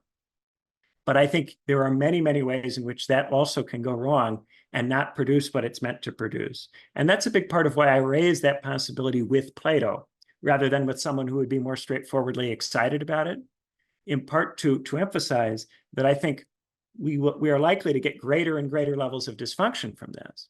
Now, could those dysfunctions eventually produce something that we might find interesting or compelling? They might. One of the things Plato talks about is the legislator figure, the person who is able to re-give the regime. This person who's able to start things over again. In practice, it's not just one person. It's usually a party or a movement or a group of people, right? But at some point, you might have a series of dysfunctions that actually leads to some kind of re-giving of the state, that actually leads to some kind of new type of state. And what I'm really interested in trying to sort out is, how might this process unfold? What kinds of polities might become possible in the future? If we get to a point of intractability where it becomes impossible to continue with this state, what kinds of states could be on the menu at that point? Is there a point at which this resentment could produce an overcoming of the imagination problems that mark the 20th century? And what would that overcoming look like?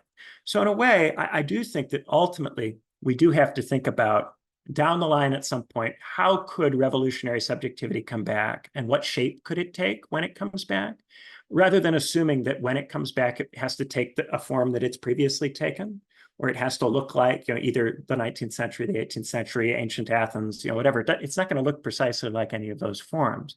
But at some point, this system will have to end. All political systems do eventually end, and at some point, this system will have to go. It has way too many problems in principle to stick around, and yet it's so durable. And this is what gets me. Every time I start to go, this thing, it doesn't work, it's got to go, but it's so durable, how could it go? And I really want to play with that tension all the way down. And I think it will take a while, because I think this system has a long way to go before it actually kicks it. A long way to go. There's still way too many people alive who still have living memory of major wars, who have fought in major wars, who have played violent video games. And if that's the case, if playing violent video games is enough to inoculate you against political violence, then we are living in a totally different world where revolution is permanently off the table. I don't know that it's permanently off the table, but I think if it comes back, it would come back in a way that would be much more difficult for us to wrap our heads around than the ways in which we've imagined it coming back. I talk about a perpendicular shift in the legitimation criteria, new concepts, demands, new ways of approaching that might have to come into being, so that what's talked about doesn't plausibly look like the Soviet Union or Nazi Germany, so that what's talked about doesn't plausibly connote 20th century failed strategies or tactics. To even arrive at something like that creatively, we would have to move past a lot of the stuff that people are obsessed with right now. People are obsessed with reading up on the 19th or 20th centuries, deciding which group or which movement or which person from way back when they identify with, and then LARPing as that person in contemporary politics. There's still way too much of that going on.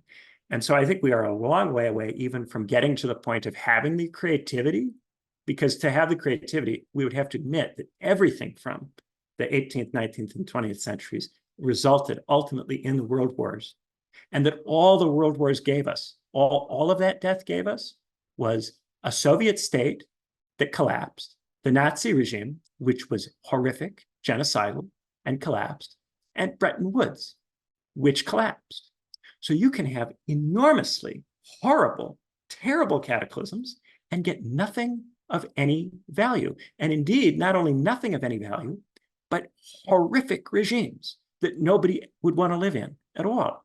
And to overcome that memory, you have to grapple with what that means. The end of history is not just a moment in capitalism, it is a consequence of the 20th century. And to actually get out from under it, it's not just a question of having a capitalist crisis where the economy underperforms for a few quarters. It requires something profound to occur. And I'm very interested in trying to think about, is it possible for something like that to still happen? Or has there been something of the human that's been lost? Are we not capable as people of trusting ourselves anymore to act politically? Do we not have that in us anymore? Have we become so suspicious of ourselves that we will consign ourselves to living meek and humble lives? Maybe we will. Well, one of the central themes that I picked up, not only in reading the book, but also different dimensions of this conversation, is that we really have an issue with differentiating an intention of a project and then following it through to the result of the project. And oftentimes we find ironic results or opposite results, and we don't really have the historical memory or the cognitive capacity to learn from these ironic and reversals and these ironic inversions. And so in that sense, we don't have it in us to act anymore, perhaps because we have an increased cultural memory of the 20th century and sort of see these weird reversals where an idealistic utopian project turns into a nightmare. And so then it's easy to sort of lapse into a type of positionality where we do away with any type of utopian project, and then as a consequence of that just become satisfied with, like you say, a milder or a more humbler form of existence. And it's also very interesting to hear that one of your critiques of contemporary politics are people LARPing as 19th century figures in a way that kind of prevents us from confronting a real form of creativity. And also the problem of when a quote unquote revolutionary subject appears, we'd likely not recognize its shape. When a revolutionary subject appears, we'd likely have no historical reference point for it just because of the uniqueness of our time.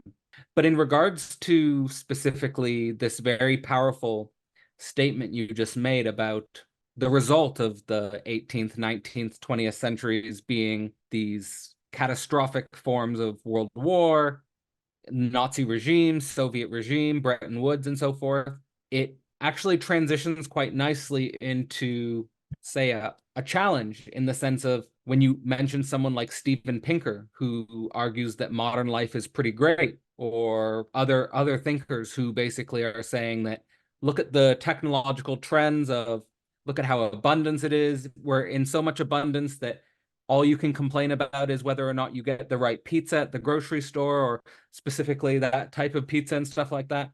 Do you think that there's any legitimacy to a thinker like Steven Pinker who's basically arguing, look, the world's great, the world's pretty good, what are you complaining about? Does that resonate at all, or is it something that you think's totally off the map? No, that's cope. That's cope.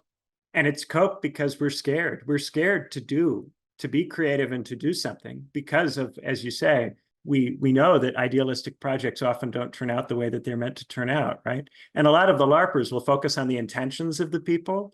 And I go, but the most important thing about them is not their intentions, it's what they did, it's what happened. Because you can, in the text, you can say anything. You could say you intend anything, and it can be true, it can be what you intend. But saying something in the text and being able to bring it about in reality are very, very different things.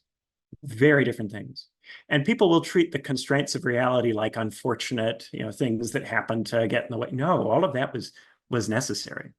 All of that was there in those moments.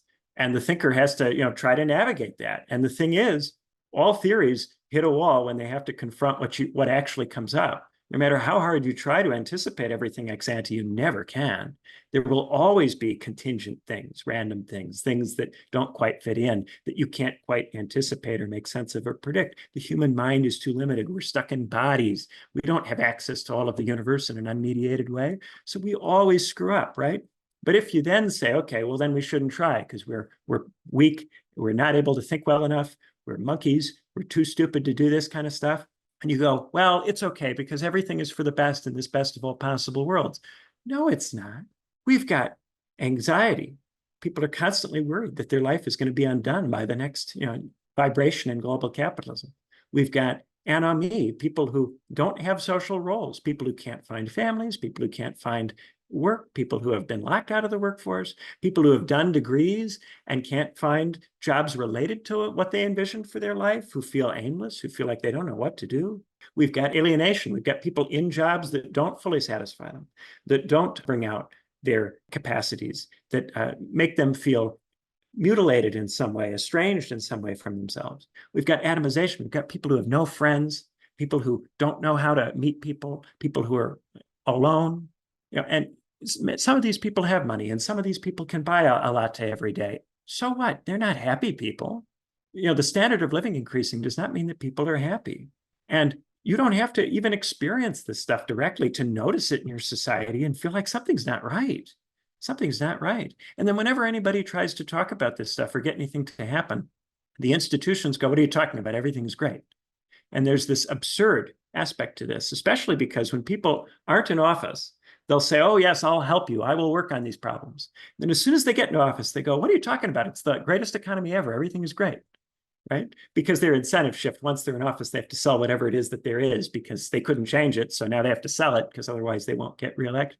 So we have this whiplash. Every politician comes in going, I alone can solve the forgotten people won't be forgotten anymore, hope and change. They get in, they go, it's been a great recovery, hasn't it? Oh, it's so great. Haven't all of the sources of despair gone away? Only out of touch left-wing academics think there's anything wrong, right? They always do this move, and they do it because they can't actually change anything. They're scared to actually change anything. They don't believe in themselves or in their capacities. Someone like Steven Pinker is a complete and utter coward who is afraid of life, who is afraid to do anything in life, and who will live a life in which he doesn't do anything. All he does is yap, and then he dies. And I make this point when I talk to the yappers. When I talk to people who are in these kinds of positions, I go, you realize we're all going to be dead eventually. We're all going to be dead, and we're not going to have done anything. And they all say, of course, that isn't what they want to have happen. Of course, that isn't what they want to have happen. But in their minds, they can't think about anything that might lead to actually doing something. They keep themselves safe. Nobody wants to die in a trench. Nobody wants to get shot and dumped into a mass grave. We all have our ways of protecting ourselves from that fate. And when you're aware that certain ways of thinking or certain ways of behaving can result in world wars and getting dumped into mass graves and all that kind of stuff, you don't let yourself think in ways that could lead yourself down that kind of road. And the only people who do, the only people who really think we need to change something and I need to potentially sacrifice my life to make a better world for the future, people who actually think this way, who think that in sacrificing themselves for the future, they will have accomplished something. These people are regarded by us today as maniacs and insane people. They're regarded as mentally ill, and many of them are driven to suicide in various ways. And I include, suicide by cops, suicide by drones, suicide by terroristic activity, but also suicide by means of an adopted lifestyle. People hide from the fact that they feel like they can't be in this society with all of the F's, with addictions, with poor lifestyle, all of this stuff. It's incredible how much suffering and misery there is, right? And so as much, and this is the thing, remembering both sides of this at the same time is very difficult because when you go, oh, it's very, very durable, it's very tanky, nobody wants to have the world wars again, it's easy to go, well, of course, but this is better than all of that, right? Anything else would lead to more of that. So isn't it great that we don't go down those paths? Everything is for the best in this best of all possible worlds. And then against that, everything's so terrible. Shouldn't we do something? Well, but you better come up with something that's actually worth doing, that that people actually feel driven to do at the level of action, at the level of the heart mind, the level of the soul, not just some word vomit that won't produce a consensus, something that moves a person and moves a person who's aware of the 20th century. That's a huge undertaking. People underestimate it constantly. That was brilliant. So I'm glad I framed that as a challenge to your work, because it's just a little part of part of how you open chapter 4 of the reference to Steven Pinker isn't life great, but I think you really handle the sentiments that I've encountered, and also a certain subjective transformation that I've undergone in regards to this dimension. And where I find myself, I guess, is on the one hand totally on board with this idea that we have to get out of the institutional mindset of just talking without any soul or heart mind connected, but at the same time sort of skeptical of very idealistic revolutionary change, which is not aware of the ironic inversion of intention and result, and is much more focused on small scale activity, not even too concerned about whether or not it can scale or not, but really focused on understanding the relationship between intention and result, and following an intention through to its result, and confronting the nature of the result, inclusive of its differences and its strangeness from my original intention, and just sort of working with that and seeing if there anything can be done with that. And specifically in regards to going against the temptation of just, one, being afraid to live, or two, living a life of just reduced to simple pleasures, like living actually living, say, beyond the pleasure principle and stuff like this. But this, I think, brings us to a really interesting topic, and it was one of the dimensions of your book that I enjoyed quite a lot, which is what you bring up as the four fours. And the four fours are these places of activity where people find themselves when they've reached the path of political despair, and they're beyond this sort of dualistic dimension of fear and hope in the political dialogue. And those four fours are faith, family, fandoms, and futurism. And I think we can all relate to those four fours in some way. And you also state that you don't want to reduce these four fours to just a consequence of the political crisis, but at the same time to analyze the way in which people can find themselves obsessed in these dimensions precisely as a way to withdraw from the political crisis. Do you see within any, well, first, if you could expand on these four fours, what you're trying to point towards there for the viewer, but also if you could expand a little bit, maybe not only on your personal relationship to these four fours, but also, is there any emancipatory potential within these dimensions of political withdrawal? Yeah, the four Fs, they are kind of Sorry, the four Fs. That enclavism was I talk about. Yes, yes, four this Fs. enclavism, this kind of retreat into an enclave, into the private sphere. You know, rather than going into the private sphere happily because we naturally identify with the private sphere as a consequence of the way society has changed, right? As say Benjamin Constant argues, I suggest that there's a reluctant retreat into the Fs, that these are ways of trying to pursue values that can't be pursued in a more collective way, that can't be pursued politically. And so a lot of people who would like to pursue their values politically, if there was a way of doing that, would like to have a more social way of going about it, instead go into the Fs. So the Fs are, I think, all extremely compelling, all of them, all four of them, very compelling. And I think if we're honest with ourselves, we all find at different points, different parts of the Fs compelling. And some of us lean more toward one than another, but I do think that they all exercise a strong, strong pull, right? The issue, of course, is that if you have large numbers of people going into these Fs to escape the political, this creates an incentive for the political professional to find ways to politicize the enclave zones, to extract more political action. So what tends to happen over time is that the zones are politicized and people are dragged back into the political through the zones. So in the case of faith, you know, lots of people who are unable to compete in the political professional marketplace become religious professionals. They become priests, they go into church life, and then they try in some way to connect churches or to connect religious institutions with the political, so as to draw the religious adherents back into politics. And they aren't able to just make a straight argument. They have to use the authority of their religion a little bit to get people to engage, because they're not quite as good at this game as the pure political professionals. But they are ultimately able, in many cases, to extract a certain amount of political participation.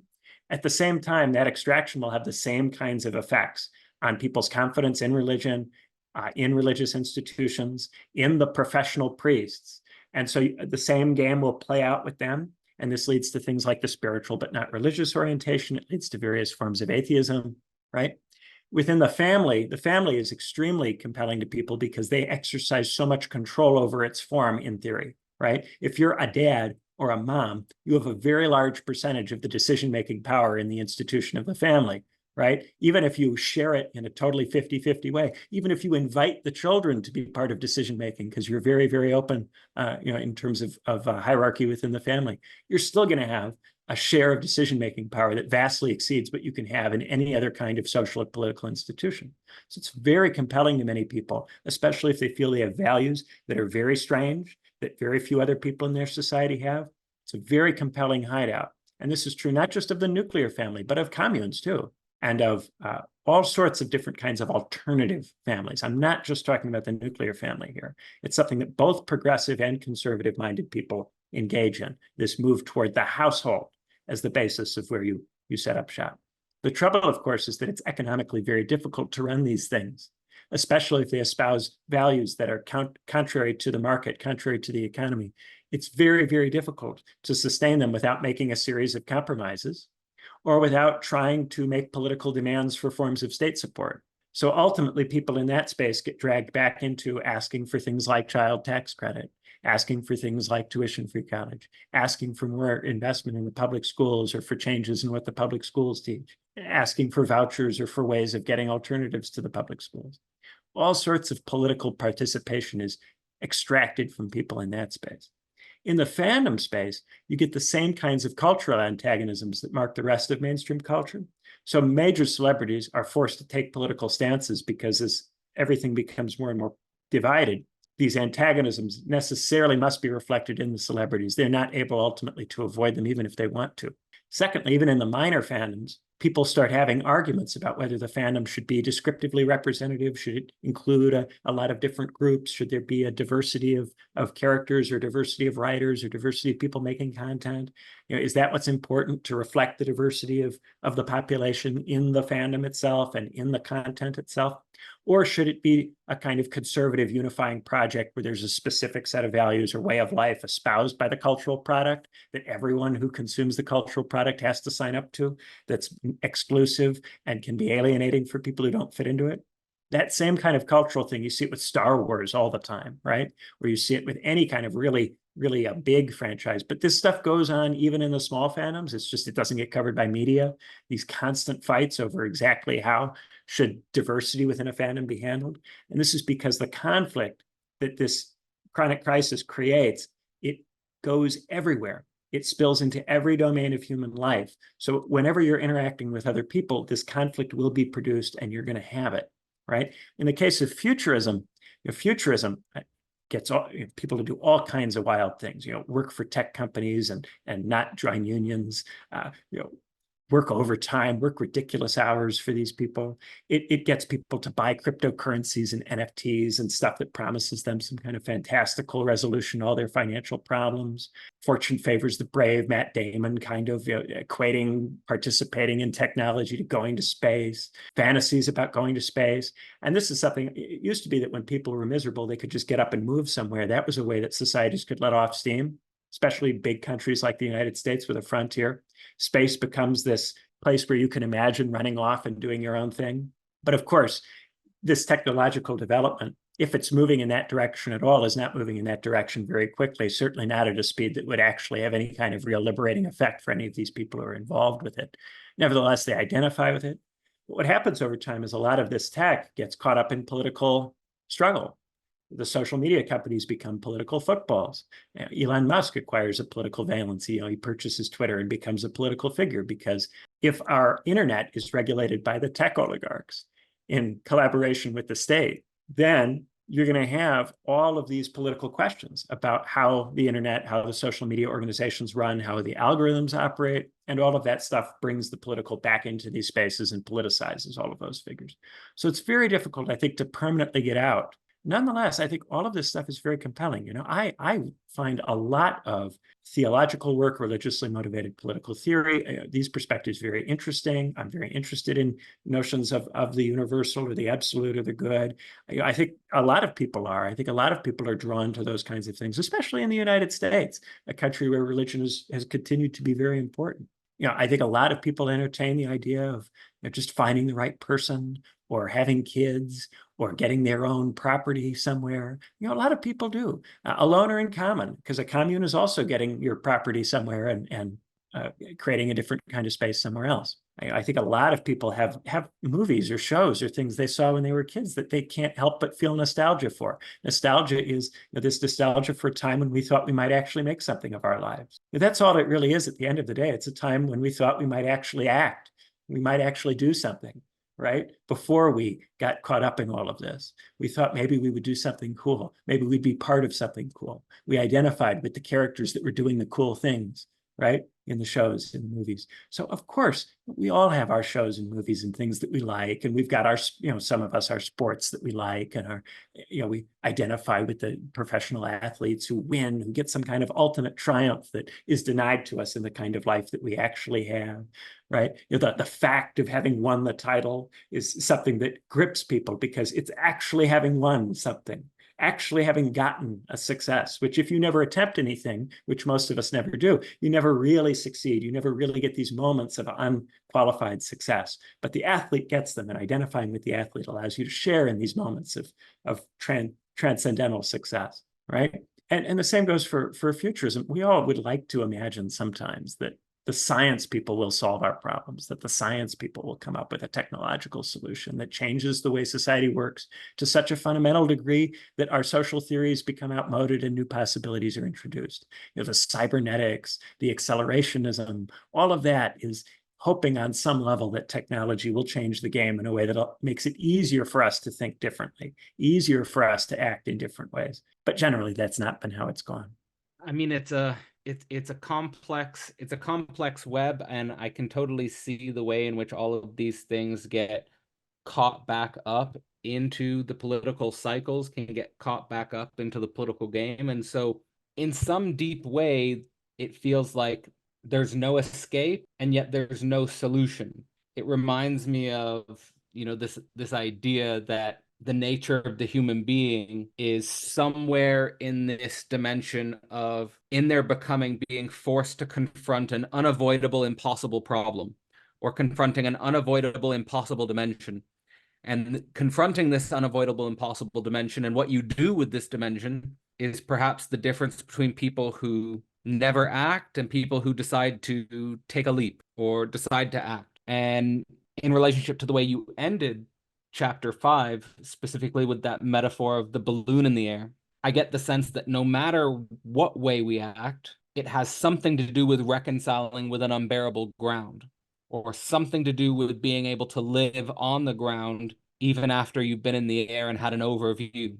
Where do you find yourself with the balloon? Where do you find yourself with the ground?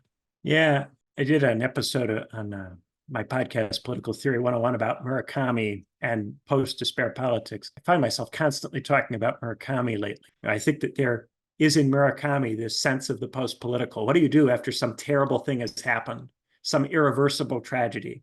And in Murakami novels, it's often a death.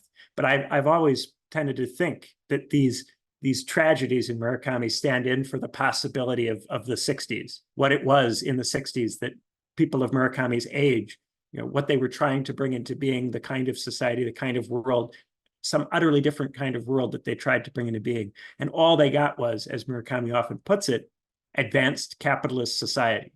All they got was that, after everything that they tried and everything that they did. And so there's a mourning in the boomer generation for this being, this activity that they tried to do, that they feel on some level should have done, they should have done or could have done or might have done, this possibility in their life that they exchanged for being consumer subjects, right? And a boomer who is overly comfortable with that exchange strikes Murakami always as someone who is too well adapted to something that should make them uncomfortable. And I think a lot of boomers have this kind of attitude that if you just love consumption, then you have an immaturity, those millennials with their avocado toast, right? But the generation that made that exchange was that generation. That generation exchanged the action of the 60s for the consumptive society of the 80s. And that generation accepted that exchange. That generation was the powerful, large demographic that had the capacity to say no to that and said yes to it. And it feels this intense guilt at having said yes to it. This intense sense that having said yes to it was a mistake, that something was lost, that something may never come back. And I think that that's why there's so much emphasis on nostalgia and on this sense of what might have been possible, and on the dead, and on this idea of another world that dead things are in, where the human values that can no longer be realized or expressed, where those things exist, and they weep for us because we are estranged from them. That kind of motif comes up a lot in Murakami novels. That's why I love him. I find myself very often reading Murakami novels, for one, lately, and very often feeling like a protagonist in a Murakami novel. I find myself very often feeling like I can't just go along with any of these things that I've laid out, and yet I find myself all the time in various small ways doing all of these things, and I think we all do. And I don't pretend to be beyond human life. I've got a body, so we all, as people who have bodies who live around now, we all have to find a way to go on. And the only way to not find a way to go on is to not go on. Some of us don't. So we're all here because to some degree or other, we've managed to make this stuff work for us. And that's why I do think that this book should, if you don't have one place in this book where you see yourself, it should be multiple places. And it should be that way for all of us. None of us escape the critique of this book. And the book's purpose is to either, A, make it possible for you to not feel so guilty about this situation. It's not your fault that you can't act. And if you don't want to participate, if you want to try to minimize your participation as much as possible and try to live under the shadow of it like a peasant who knows it's all wretched and horrible but can't do anything about it, if that's what you want to do, I feel that's a reasonable way of responding to this. You don't have to continue to give your time and money to political stuff if you don't want to. You don't have to spend all of your time participating in the screaming if you don't want to. That's okay. And if you read this book and you go, this can't be all that there is to human life. This can't be all that there is. We have to find a way to do more. If you're this incorrigibly political, musical person, I use a quote from Max Weber talking about the religiously musical person who just cannot get out of a religious mindset and accept something else. The same goes for the political. If this is just not something that you can do without in life, then I hope that this book will challenge you to participate in theorizing about it, to try to grasp its dynamics, and to come up with something more creative. That's what I find myself doing. I find myself, for one, getting out from this involvement with the stuff that doesn't work, distancing myself from the things I used to be involved with that aren't working, that aren't going anywhere. And then at the same time, trying to do theory that will help us to understand where things are going, so that if a possibility presents itself, we might notice it, or if not us, then those who come after us, or those who come after them, or those who come after them.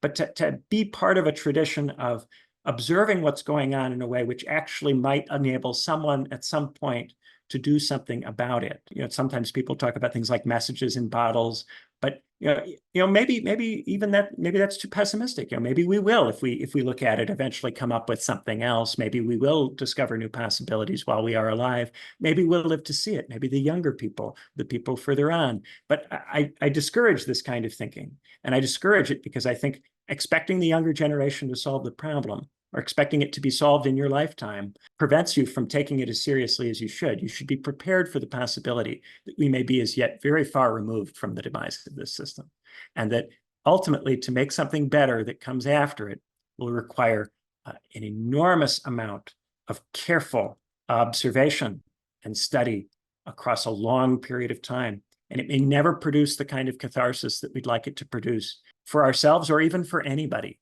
So the final question I want to ask you is the question that you asked yourself in what I can only take to be your own sort of fundamental philosophical disposition in this political pursuit. And it does seem to me like you're here taking not just a political science approach, but also a philosophical approach.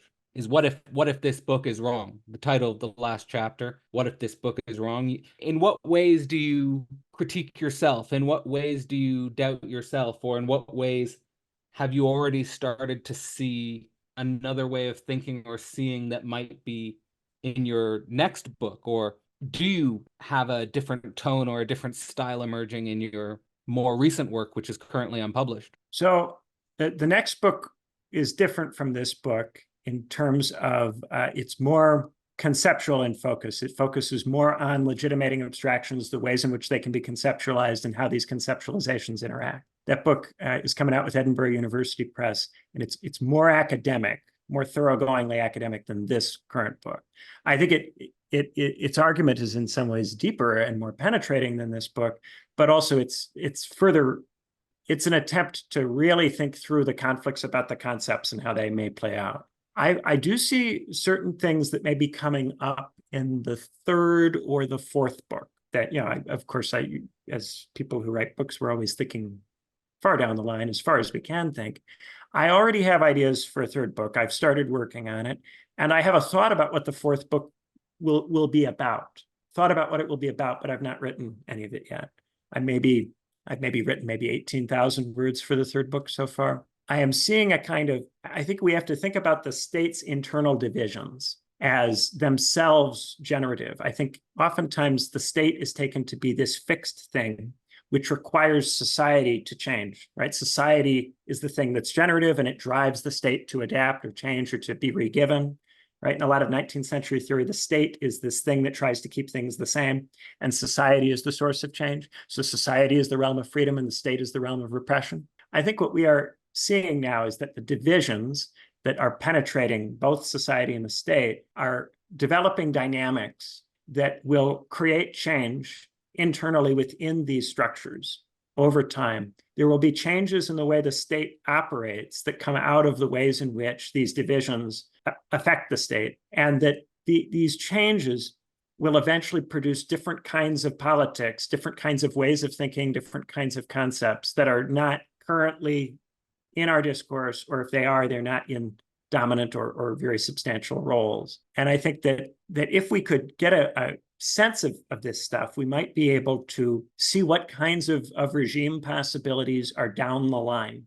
What is possible from here, or what at least seems possible on the basis of this kind of analysis. And I'm very much inspired in doing this by Plato's cycle of regimes. Plato attempted to grasp the state as itself a dialectical unfolding, as something that is internally contradictory and would modify itself. And he did this in Greece in a context where he would not draw some sharp distinction between the public and the private, or the state and the individual, or the state and society. He would view these things as a more unitary whole, right? But not in an Althusserian sense, not in the sense of ideological state apparatuses that constitute individuals or colonize the life world of society, because he doesn't have that sharp distinction in the first place, right? He's not saying this is some perversion of that distinction, because he's not focusing on that distinction.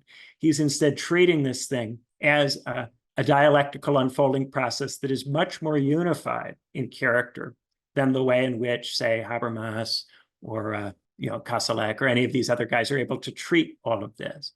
And so I am increasingly drawn to kind of, what happens if you put together some of these big traditions in the history of thought and you start to put some of their premises together, right? In this book, I syncretize the liberal realism of the apologists with the critical perspectives of Marxists who recognize that the system is a system of untold and enormous suffering, right?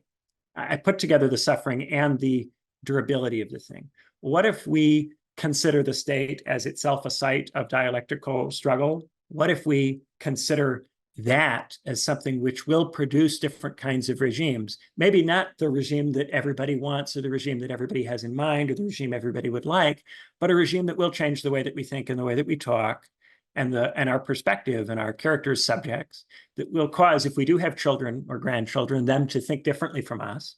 And is it possible for us to have a little bit of a sense of what that might be like by paying close attention? And can we scrape together perches in society from what's left of the institutions, from what's left of the four patrons, right?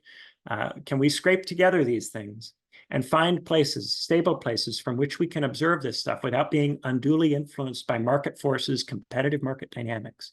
Can some number of us do this? Can we make theory that grasps this? Can we understand it? I think maybe we can, but it depends on having access to these perches. And I was talking to my girlfriend about this, and she had a name for it. She called it vulture socialism, right? The socialism waiting for something to die so that you can eat it, right? And watching it from a perch, observing its malaise, trying to figure out when it's going to fall, where it's going to fall, looking around, seeing are there any lions or wolves nearby that might compete with you for control of the corpse, thinking about the state like a vulture preparing to eat it. That's what I think we should do.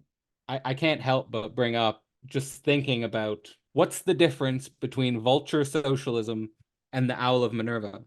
Like the Owl of Minerva flies at dusk.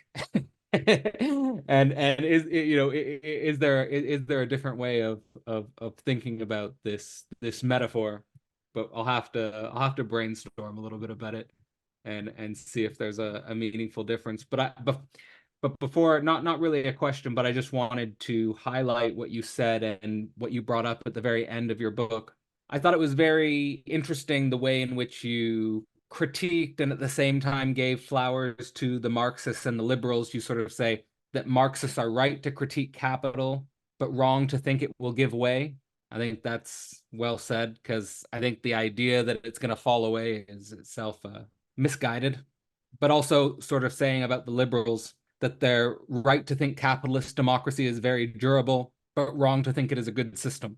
I think this is an interesting way to view the relationship between liberals and Marxists. It's and like I say, the end of the book, I think you end the book with a really important notion that, and also a really important tension, like you already said, that you're trying to stay with between the system that's incredibly durable and at the same time a debased fallen thing. So I just want to appreciate and just tell you, I think this is a really important intellectual work. I'm glad we had a chance to speak about it. It certainly helped me understand myself as a political subject. It's also helped me reflect on something that I often say, which is this overwhelming intuition that every path is a dead end, and just struggling with that cognition, just struggling with feeling like no path is a good path. And if no path is, and so I always say, if no path is a good path, then I'm left with no choice but to try to create a path. And so it brings you, I think, at the end to this very creative disposition, which if you can bear the despair, that there is actually a lot of positivity possible. And I personally wouldn't want to live in any other time period. I'm quite happy being here and working with whatever resources might appear on our world historical horizon. But I'll give you the final word. For anyone who has not yet read your book and has listened to our entire conversation, what would you tell them? What would you say to them, perhaps to encourage them not only to pick up the book, but also to think about themselves as a contemporary political subject? I find sometimes with my book, what works is almost a kind of reverse psychology, which is don't read it if you can't handle it. Don't read it if you can't separate the positive despair of thinking about all of the things that don't work and cleaning them away with the negative despair, the internalized despair of really being unable to live. If you can't confront the limitations of our politics without becoming mentally unwell, then you shouldn't read this book, because it will make you sick. And I genuinely think that people who are in that kind of vulnerable position should delay reading it, maybe indefinitely, because I think a lot of people, their political action is a way of dealing with mental health issues that come out of capitalism, dealing with resentments that come out of extremely painful processes. So if you are in that kind of position, don't read it. But if you aren't in that kind of position, if you are able to think seriously about these things and you want to, and you have the necessary fortitude to do it in your character, give it a go. At the minimum, it clears away a lot of things that are a waste of time. I think even if I'm wrong and the Owl of Minerva ultimately defeats the Vulture, right? And I think that's a fair critique. Although what I would try to say is the Owl of Minerva thing, I think, applies if you try to get way ahead. But there is a level of ahead. I wasn't trying to frame it as an opposition, a one-sided opposition. I was just trying to think about what might the difference between them. Anyway. Oh no, I'm sure. But I actually, I think that is an interesting tension, right? because there is a level of getting ahead where you're outside of the context to such a degree that you can't possibly get there, a utopian tendency that, of course, we can't get that far ahead. But there's a kind of medium term I'm thinking about, a level of just a bit ahead that might be possible. I think occasionally people do make useful predictions about the medium term, but there's a point at which our predictions become too far abstracted from our conditions, right? So the owl of Minerva applies if you try to get too far out. And I think it's a great qualification to the vulture idea. The vulture idea will only be able to get out a little ways. It won't be able to get you all the way out to 1,000 years from now. And that's why everybody who does a sci-fi universe just replicates the social relations and cultural tendencies and kind of economy that they have. They can't really imagine something altogether, far out. So I do think that the owl of Minerva is an important qualification, which is why I wanted to highlight it, not to criticize you for bringing it up, but actually to celebrate that as an important qualification to the vulture idea that I'm giving voice to. But yes, I think if you can handle it, and if you have, the resources to handle it, I think this is the only way that we can come to something new. So at minimum, clear away the stuff that doesn't work, free yourself from stuff that doesn't work, go live your life and live your life with the knowledge that this stuff doesn't work, and don't feel bad and don't feel like you're missing out or that you've done something wrong by not sharing whatever it is that was posted on Instagram the other day, right? At the same time, if you've got the strength, I think this book can help you move into a more creative headspace that may get you beyond or help you start to get beyond some of the impasses that we've been in. And I think that would be helpful to the incorrigibly political person, and such a person who has real strength should do it. Now, I talk about Aragorn at the end of the book as this person who, in Tolkien's work, does not take up his role gladly, is not happy to be incorrigibly stuck as being the king of Gondor, doesn't want to be the king of Gondor. We may not want to be political, but we may find nonetheless that we can't help it, that we just are this kind of person. So if you're going to be this kind of person, if this is just who you are, then don't you want to do this in the least wasteful way that you can? Don't you want to do this in a way that gives you the best possible chance of coming up with something that's actually relevant to the time and circumstances in which you live? Don't you want to not LARP? This book clears away LARP, and I hope inspires people to think about what might be possible. And it's not for everyone, but then nothing is in a world where there's deep pluralism and nobody agrees about anything. Nothing is for everyone. So if it's not for somebody who's listening, that's okay. All right. Well, it's been a pleasure talking to you, Benjamin, and it was also a great pleasure to read the book. I'll just say as a final thought, the Chronic Crisis of American Democracy will be linked in the description. I recommend picking it up. Like you said, Benjamin, you've already given the warning about picking it up, but for those of you who accept that challenge, I highly recommend it. And for everyone who's been watching for the entire podcast, thanks for watching and have a great evening. Starting in 2024, Philosophy Portal opened The Portal, a live event space dedicated to making philosophy actual. Every month we host 4 events organized under a common theme, designed to build different discursive spaces, to learn concepts, explore the edge of thinking, learn from thought leaders, and get personal about our intellectual journeys. Members get access to a living thinking community and access to the entire history of events, as well as discounts on recorded and future courses. Couples are very much encouraged and get a 2-for-1 discount. To learn more, visit philosophyportal.online and consider becoming a member today. The Portal, the work of the concept.